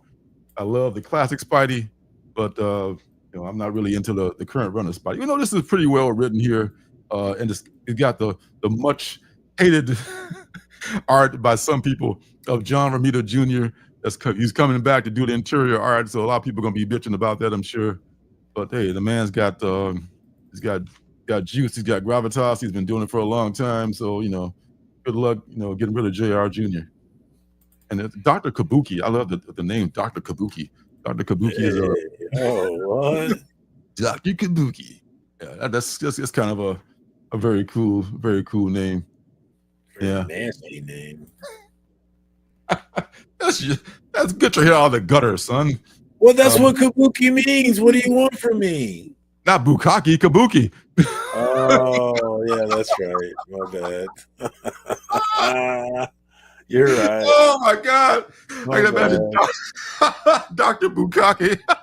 Yeah, dude, I seriously thought they named him Bukaki. I got the words mixed up. That's on me. Oh my God! I gotta make a character called Dr. Bukaki. Write this shit down. Right, Dr. Bukaki coming up to a comic book near you. Next one, I'll send you the first copy. Next one is Black Mirror Universe. San Junipero, I think, if I'm pronouncing that correctly. Heaven is a place on earth. Oh, baby, you know what that's worth. Okay, so we'll make heaven. I love that song. I know. This is from Who sings it? Oh God, is it not Tiffany, is it? Or is it someone very much like that? Belinda Carlisle. Belinda Carlisle. Is she one of the Go-Go's? Yes, she was. Yeah, she's the lead singer of the Go-Go's. Yeah. Go-Go's still making music, man. They were at Coachella. Right on, girls. I didn't. Yeah. Right on. All right. So this is they're gonna serialize, and by they, I mean the people who made this book. And they are Twisted Comics. Twisted Comics is going to be serializing a lot of the Black Mirror episodes. Now, I've only seen a few, but everyone that I've seen has been pretty awesome. And this is apparently a very familiar Black Mirror episode that this book is based on, about this girl who's kind of a square, and she meets this other girl who's like, very outgoing and party girl at this bar, and she is kind of like, becomes this Svengali in her life, I think, kind of a thing. And this book is very well drawn, another super well drawn comic book. And San Jupiter. Oh, okay. This is drawn presented, I should say, in the first quarter is like fully colored or shaded and inked, and then there's just like the rough stage, and then there's just the other pre-publication stage. They go through different stages, and it gets a little bit harder to follow the story as you get like to the rough stage. I mean, it's good to see that this is how it was done, but after a while, you can't really see what you can follow the dialogue, but you can't really see what's being illustrated. So, but for free, it gets you your whistle wet for your appetite, prime for what's to come. Especially if you're a dark Mirror fan. So, and there's a nice hard stock cover too for a free comic book day. It's the only one I think that had that hard glossy cover. So shout out for that. Gotta respect it for sure. Next one is this one. It was really hard to find. I got this one. There was only a few of these left. I think this is from IDW because it has the preview for Beneath the Trees, the Rite of Spring, the new edition of that's coming out soon. A new 30 Days of Night called Falling Sun. One called Tuatha, which is like this demonic thing, and the one called Blood Honey, which is about these like totally like weird like freaking cheerleaders who are also like they have cheerleaders in the bunch, but they're also like fencers and like an academy of like spoiled rich kids, it seems, and they're all like there's like a rivalry between all the girls and the chief cheerleader, and there's one cheerleader trying to push up on another girl's boyfriend. So it's kind of that kind of a thing. That was probably I don't say my least favorite, but this one I was least interested in. They all are nicely drawn and pretty well written too. The other one coming up is Tuatha. I think it's Tuatha, okay, which is really just a bunch of like a savage culture where this young person is like shooting arrows at a bunch of other people who are riding like mooses and shit, and she's like such a good swordsman and an archer, and she like cuts one of the moose's heads off at one point and shit like that. So it's another well drawn, I mean, if you're into that kind of a barbarian kind of a style book, it could be for you. And the 30 Days of Night, a new version of that. This is where this brother's like, he's like literally, shout out to you, Juno.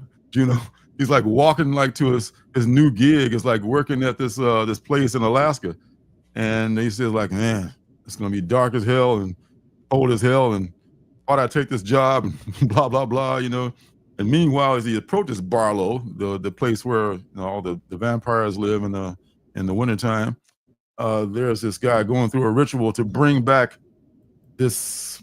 I think is it Dracula? He calls him Dracul, so maybe it is actually Dracula. Is actually being brought back. And the one that I really picked this up for, as you know, is my favorite book from 2 years ago, Beneath the Trees, Where Nobody Sees, the new edition, which is called The Rites of Spring. This little tease right here got me all excited for this new book. You read that book. You know that you did, right? I'm actually working on a video like the Deviant for Beneath the Trees. Oh, really? Ooh, yes. That would be good. Oh, man, Mies. I hate Mises to pieces. The hero, the quote unquote hero, you can call the serial killer the hero. The main character of that story went through some changes in their lives, and this person would travel to the big city, wherever the big city is, right? And they would commit their murders there and then return back to their sweet little hometown like nothing happened. Well, this story follows a relative of one of the people that was murdered by them and her relentless pursuit of justice and to find the killers of their loved one. And this person just They ended up moving to the city, getting a shit job. Before she knew it, she's like the manager at the shit job. And she's been there for years, and she's still bugging the police every day about what about this? What about any more news? And the police are getting sick and tired. If you it depends on how you look at it, I guess. I don't know. The police are getting tired of her showing up, and but she's just relentless, and she's just like, I'm not going to give this up. And she's just like, she's working her job, she's coming home, she's eating her hot plate meals every day, and she is just not going to give up. And you know that at some point, because they wouldn't make the book otherwise, right? But you know that at some point, this woman is just relentless. Our main character is relentless. There's going to be rock meets a immovable horse. Yes, it's just coming at some point. And Horvath, being the great storyteller that he is, just tells this beautifully. And I can't wait for this. I normally don't like sequels. Once I get that's what I love about limited series. I 5 or 6 and I'm done.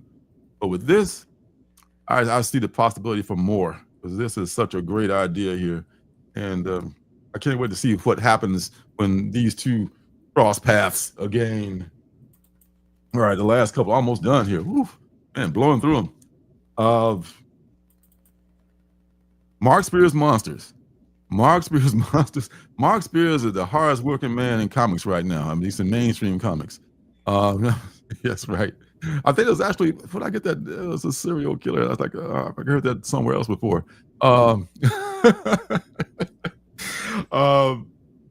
He had the time to do an entire standalone free comic book day book.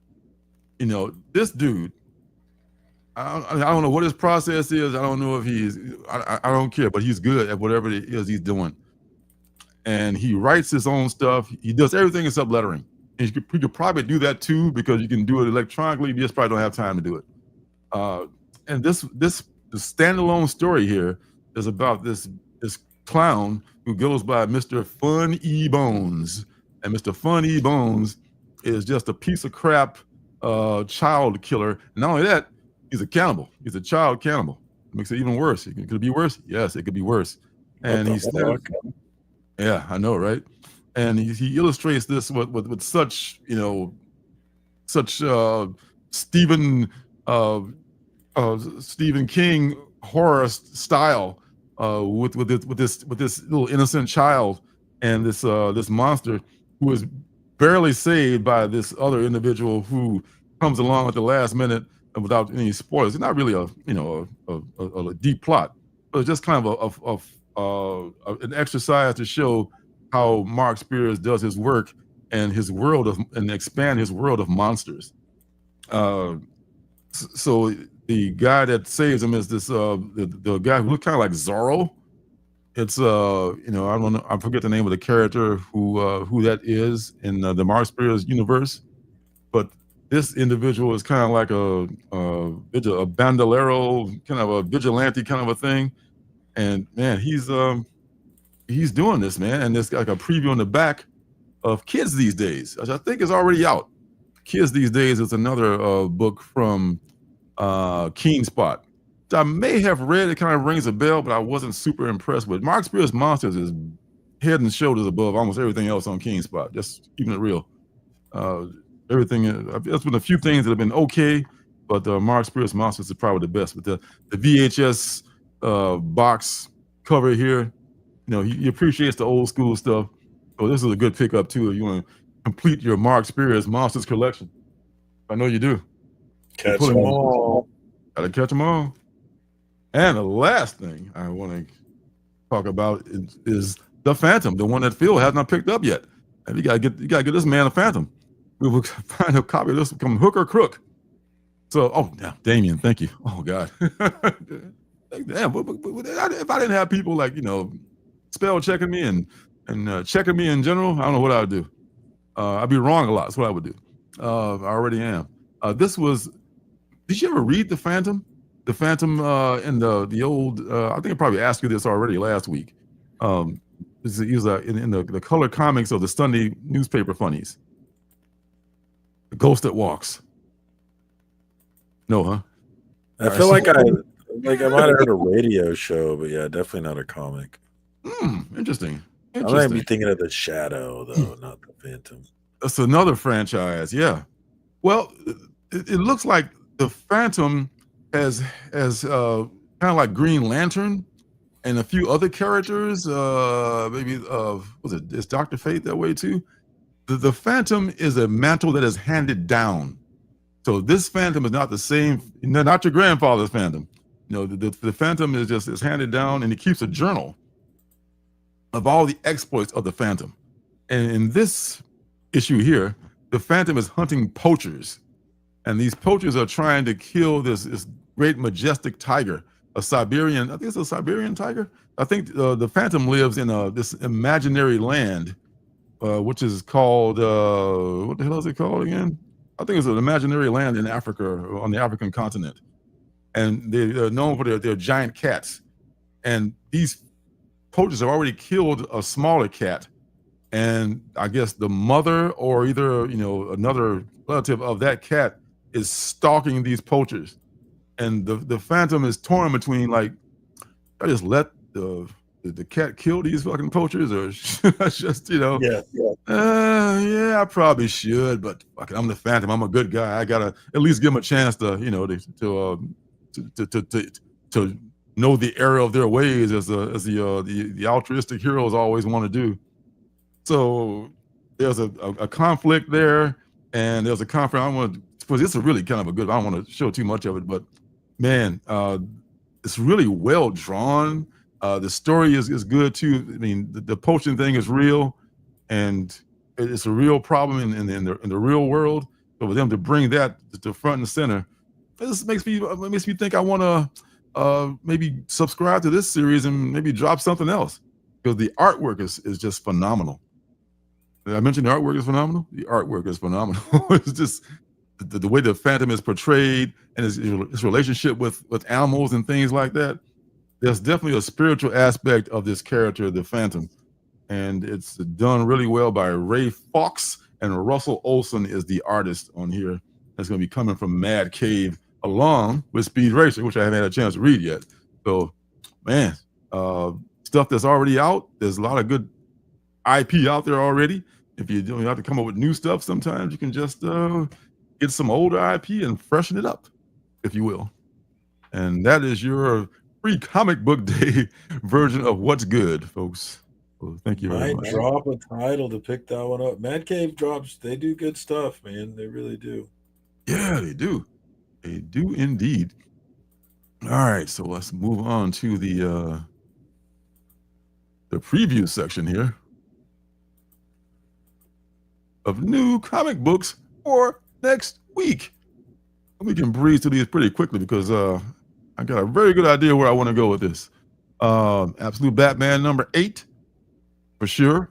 I haven't given up on it yet, but Mr. Freeze, there's a Mr. Freeze variant. I think I ordered 2 already. That looks pretty nice. Where we at here? Oh, here we go. Action Comics, Ultimate Black Panther, One World Under Doom. I'm not. Are you doing any One World Under Doom? No. Following it all? It's really hard to get me to pick up a new DC or Marvel book at this point. Yeah, well, good for you. Good for you. I'm not going to do the DC event either. I'm not going to do anybody's events. I'm just going to avoid them at all costs. My God, what's happened to Daredevil there? He's melting. What the blue hell is going on with him? That's not good at all. Batman Dark Pattern. It looks like the dummy from what's his nuts? The the ventriloquist? I don't know. It could be. Let's say it is. Oh my God. This is another sad, very sad. This is another very sad story here that involves Tifa, Battle Beast number 1. I mean, I had at least one. I had one cover of Battle Beast number 1, which I probably should be able to find at least a cover of Battle Beast number 1, right? I love the combination of Ryan Ottley art and Robert Kirkman's writing too. They did that one shot that was like a an off-numbered. I can't remember the name of the book now, but it was like, what the hell is this? It's like we joined the story in mid-story. It's this awesome artwork, but it's that's just a one-shot. They're just playing with you. It's not going to be an ongoing series. Like, great. But Battle Beast is. I don't know a lot about the Invincible universe, but when I read this, maybe it was in like the pages of that the Image, one of those Image books, or one of the Skybound one-shot books, where the Battle Beast had like a standalone story, and it was so good, man. I mean, this guy just he loves. He's like a Mandalorian on steroids. He's like, he lives for battle and killing, and he hopes to die in battle. That's his hopes. You know, this is like an honor. I guess I've got that right. If I'm wrong, you know, Invincible fans will correct me. But it feels like, you know, that's just his whole thing. And it's kind of funny the way that Kirkman writes him too. It's just like, you know, it's over the top. It's funny, and it's violent, and it's well drawn. By I love Otley's art in the first place. But the thing is, there's this thing called the blind bag variant. And the blind bag variant, I'd ordered 3 of them. If I can get one of them now, I'd be surprised. The blind dang it.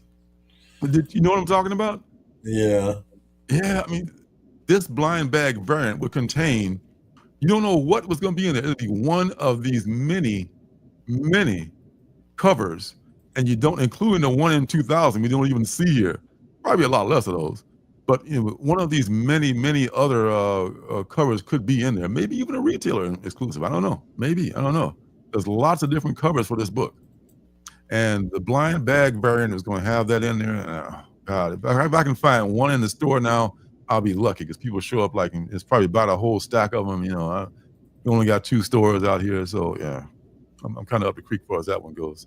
But there's this is a Ryan Otley die cut foil variant. Damn you, T-Paul. I know, T-Paul. He picked a fine time to leave me, Lucille. He left us hanging. T-Paul. Come on, man. John Boy Myers, 1 in 100. A lot of great covers for this. I was so looking forward to this, man. And all of a sudden, T-Paul, oh, guess what? You know, it's over. What? I mean, I know. I know it's still a raw wound. It's not their fault. You know, it's not their fault that they couldn't do it anymore. God, 1 in 1,000.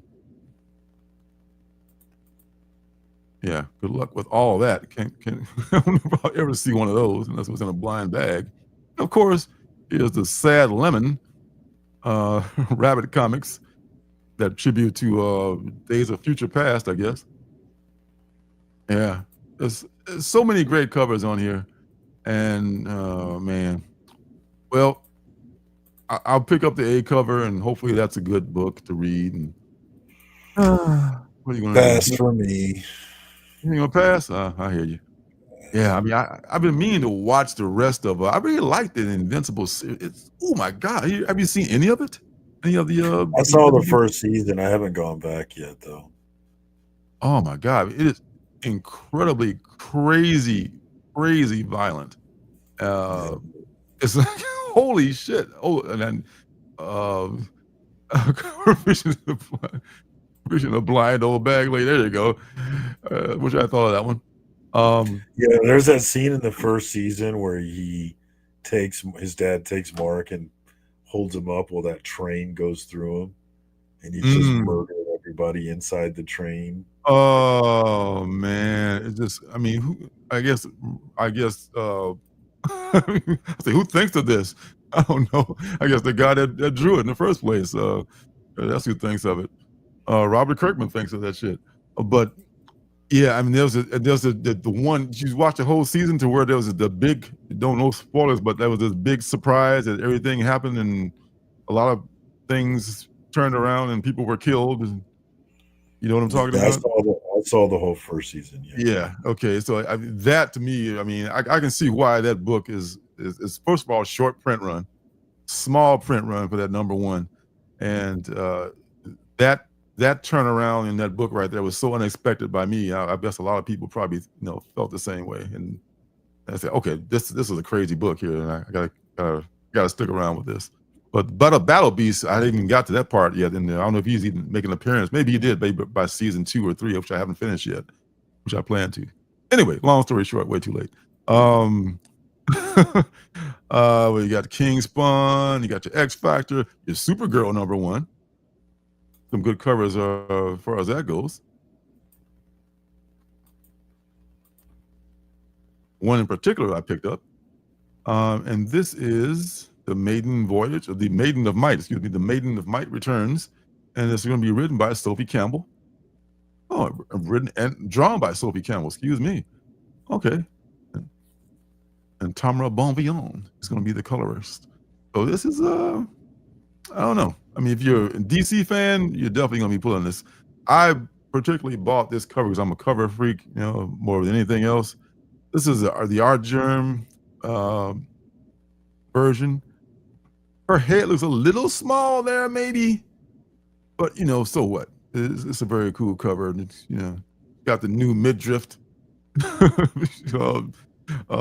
Supergirl costume going on there, and I got the foil one too, which is the same thing, without the gray dress and with the foil. I bet it looks pretty awesome though in a foil. So, Cover Horror Me is buying this, not Superman, Supergirl lover me. And the 1 in 25, Bilquis Evely, who did one of my favorite books, Helena Windhorn. And of course, the Supergirl, which she got more fame for, is what's the Supergirl of all, not for all seasons. What's it? Supergirl, Woman of Tomorrow. That's what she did. Yeah, Woman of Tomorrow. She did that. So that's one I will be looking for if I can get a good price on that one too. So that's that for Supergirl. Oh, Ice Cream Man, they are known for these non-cover covers, right? Like this one here, like, okay, that's like a form as a cover. That's like terrible marketing. It's got the indica on the front page and all that stuff, but that's not what they're about. They're not about covers. Sometimes they are, but usually they're about content. And they're more about drawing your attention by having these odd covers for their one-shot books than they are anything else. So I'll be getting that. It's on my pull list. Helverine #6. Laugh if you will. I know you will, because that's how you roll. But it's the second appearance. Oh, the first full appearance. Excuse the hell out of me. The first full appearance of the Hellhawk. Huh? Hellhawk? Anybody? No one? Oh, okay. All right. Crickets. There you go. Yeah. Hellhawk doesn't bring up. But you know what? I'm awake. Come on, Janet. I'm wide awake. He just doesn't like Hellhawk. He doesn't like Hellhawk or Helverine or anything with hell on the title. God damn it. Hellhawk smash. You know what? The Helverine is ain't going nowhere. The Helverine is still here. So, I just say, hey, let's go to the well one more time, baby. Hellhawk. Come on. Hellhawk. There's a design cover right here. If I can find this 1 in 10, Raphael Lenko, I'll get it. I will definitely get it. He's got a bad case of some kind of pox around his private parts there or something. It's kind of weird. But she's a specialist about that or something. But man, Helverine is for real. Say what you want. There's some people who are excited for it. There's some people who are like you, like Pasadena. But just so you know, it just seems dumb, and maybe I'm a hater, but it just seems dumb and lazy to me. Take that back. You are not a hater. No, they can say a lot of things about you, Marcus. You are not a hater. I might be. I know. I'm just I'm just being an asshole. Exactly, chaos. Oh, that's what I'm talking about. It'll take time to restore chaos. Pox on you and your ancestors. All right, so back to the countdown.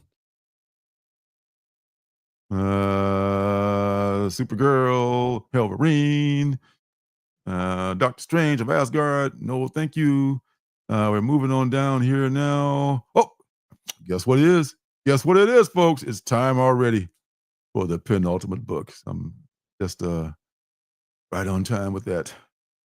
And here we go.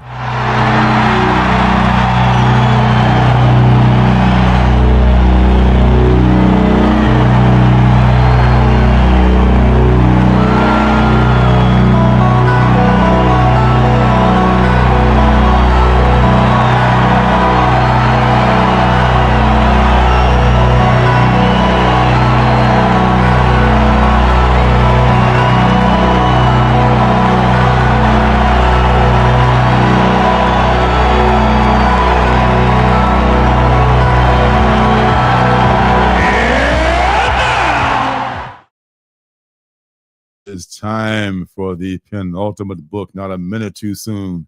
And that book this week, folks, is from, I think, my main man, your main man alike, Mr. James T.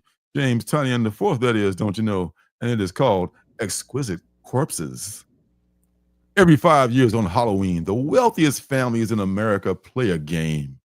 12 of the deadliest people in the world are dropped into a small town with just one goal. Last killer standing wins. For the citizens of Oak Valley, Maine, this year's unlucky arena, the goal is much simpler.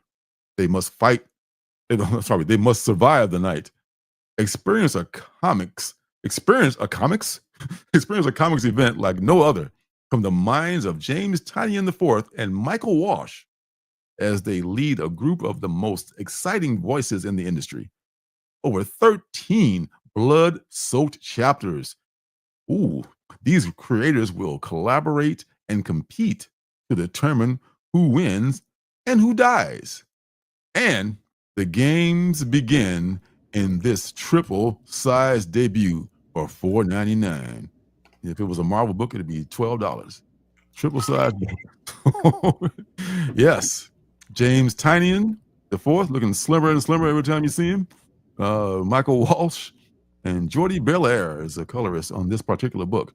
Oh God, I thank God I didn't order these from T-Fall. I ordered some of these from my comic shop. I asked my shop, my LCS, to get me 3 of these. We'll see if I actually get it. Ooh, good luck. Good luck. I love this cover, dude. I think it's so hot. Yeah, I was flipping him off for that. Oh God, which one is that, Thomas? Can't find which one. I think he's talking about this one. This one, Exquisite Corpse. I'm not sure. I did pre-order. I was able to find it on my comic shop. But do you know what an exquisite corpse is as it comes to art? As it pertains to art, I should say. Say that again. I'm sorry, I was reading Chaos. You're looking at porn again, weren't you? I know you were. Do you know what an exquisite corpse is as it pertains to the art world? No idea. Okay. Exquisite corpse is when an artist starts a drawing or starts a piece, I should say, on a folded paper. Usually is what they started on. It's kind of a thing that, I don't know where it began, but you start a drawing and you lead the edge of the drawing to the edge. You kind of lean it to the edge, and then you pass it on, fold it over, and give it to another artist, and they pick up from just those little notches that are seen on the other side of the paper, and they draw something, and they repeat the same process and pass it on to another artist until you complete the exquisite corpse. So this is going to be just, I should say, the first issue is going to be just done by Tynion and this creative team, and subsequent issues are going to be done by other creative teams. So they're doing, in effect, a published exquisite corpse. You know what I'm spraying? So that's how that's going to work. That's why James T is not doing this whole run of 13 books. He's kicking it off and passing it on to other creators. Oh, I didn't understand that. That's cool. Yeah, that's what makes it an exquisite corpse. We used to do this like at the art store when I worked there, just out of boredom. Make one, hey, I started, you can take it. Okay, I draw some shit and I pass it on to somebody else to draw some shit. And he opened it all up. And we had this long, thing of different art connected in a strange way. So that's what's happening with the name. That's where it comes from. So I'm kind of excited about that. I thought, could be good, could be not so good. Probably be some really great issues and some not so great issues. As it is with you're working with multiple creative teams. So there it is, Exquisite Corpse, your penultimate book for this evening. Yes, you guys are in trouble then because I'm so ungrounded myself. So we'll see about that. They need to leave me alone. Okay, look, once we hit the 2-hour mark, my body starts to shut down. Okay, I'm doing my best here. That's why I was trying to go to speed mode when I after we finish the interview section. But we're losing them, folks. We're losing them. I'm losing them, Captain. Whatever you do. Bring him back, Scotty. All right. Space Ghost number 12. That's coming up too. Space Ghost. This is the end of this run of Space Ghost because David Propose is moving on to something else. He may or may not come back. So this is the end of this chapter of Space Ghost right here. Phantom Road has been awesome. In true Jeff Lemire fashion, leaves us hanging every issue. Winpool number 1. I might pick up one of them just for the hell of it. Got a nice cover or something like that. Energon Universe, which picks up from where the free comic book day started. Dick Tracy number 10. I don't know if Dick Tracy is going to be around much longer, but it's also coming to number 12. Flash Gordon number 9. Oh, I just subbed for sure to I Was a Fashion School Serial Killer number 2. So I'll be getting that hopefully next week. What else we got? Of course, when I lay my vengeance upon thee, be picking a new pope in that series. Hope you know.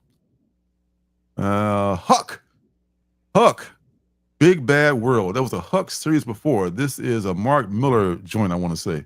And I don't know if I read the first Huck series or not, but I would like to. And I might pick that up just so I can catch up on this. It seemed like a really good character. It's kind of like Superman meets Forrest Gump. I think someone described it. So I'm down with that.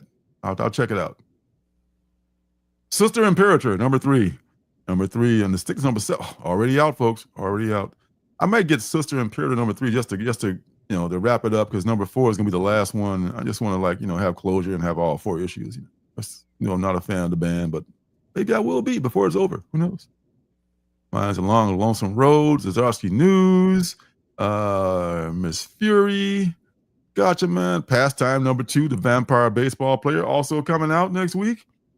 I'm getting down here. The Cold Witch, A Tale of the Shrouded College. This is from the world of goddamn, what was the name of that book that we love so much? Can't remember, but we love that book so much. It was a limited series and it was hot for a while, but this is from that same world.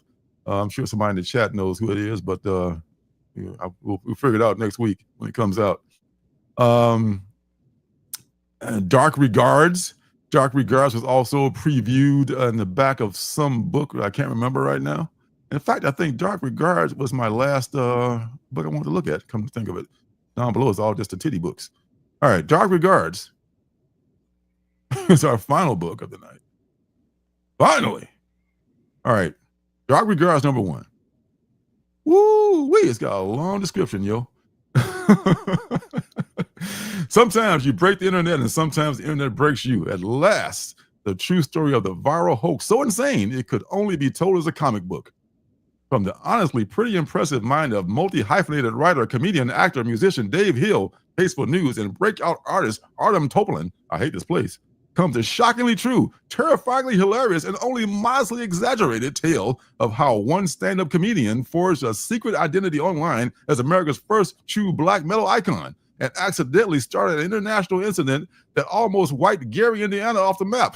That'd be no great loss, huh? 2 decades ago, Dave Hill and his first band set out to rock their high school auditorium in a fury of heavy metal hellfire, easy for you to say. They failed miserably. Years later, Dave has made a new life for himself as a rising star in the New York comedy scene, a career where getting laughed at on stage is the entire point and not just a tragic consequence. But when Dave's metal ambitions are reawakened by the uber self-serious, satanic, quote-unquote, genre of Norwegian black death metal, Dave creates a ridiculously hyperbolic alter ego and a band to match that together reignite the spark of his forgotten rock and roll fantasy. But when Dave's internet-fueled rumors of witch taint, deal with that as you will, a metal band so extreme that you must remove all sharp objects from the immediate area when their music is played, spreads all the way to Europe, his story will spiral dangerously out of control as Norway's most extreme black metal butchers come to reap their revenge and put everything and everyone Dave holds dear in the crosshairs of their axes, which, truth be told, don't actually have crosshairs, but hey, it's a metaphor. Woo! Mercy. All right, so Dave Hill and Artem Toplin are the creative team on that, and looks like not many people will be looking forward to it, just a couple. And there's a couple of different covers here. There's this one from Andrew Cronky. I'm Cronky. And Scott Seguchi. And Brian Level, which is 1 in 20. I love yellow backgrounds on stuff. I don't know what it is. It's just the thing I have. Yellow background, I'm already halfway there. And a 1 in 50 by Dave Hill, The Human Blood. I imagine, I dare to say, is made from human blood. I hope the fuck not, but maybe. Who knows? All right, so yeah, Dark Regard. I saw the preview of this in the back of some book. I can't remember what it was, but I did see it at some point. So there you go. There you have it. I'm done. Woo, man. Wide awake. Wide awake. He's been drinking Coca-Cola. You know he's wide awake, man. That's what I drank on our trip. I like the Kiss book. Yeah, you know what happened with that Kiss book, Travis, is that that blood ended up in an issue of Sports Illustrated. They got it all crossed up and just like, oh, yeah, it's mixed the blood in the wrong thing. But hey, that's between us, right? Nobody knows that. All right, so thanks to everybody who stopped by. Thanks to Thomas Nichols. And go check out that man's book. The link is in the chat here. And check it out. Buy it. Buy the hard copy when it comes out. The link will be also down in the description below. And thanks to everyone who stopped by, everyone who's watching on the replay. And thanks to all of you. And thanks to you, son. And next week you'll be doing the JP on Monday, as always, with the Cash or Trash, which is awesome. And you'll also be doing your FOC and chill, which you might even do a little FOC, baby. Possibly, perhaps. Let's say. You never know. Either that or chilling. So either way, it's all good. So check this man out, and God willing, and the creek don't rise. Oh, he and I will be back here next week, along with most of you, hopefully. And we love you guys. Read your comic books. Collect your comic books. Do whatever you want with your comic books. They're yours to do what you want with. Don't be judged by anybody else. So collect the way you want to collect. Man, it's great. We love spending this time with you every week. And until next time, peace and love. Peace and love. Good night, San Diego. Good night, San Diego.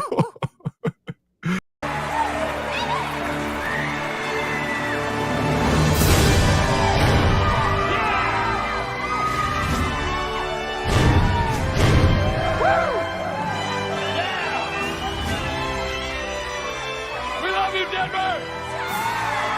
City by the Bay! John Denver! Was the fire really necessary? Ask them.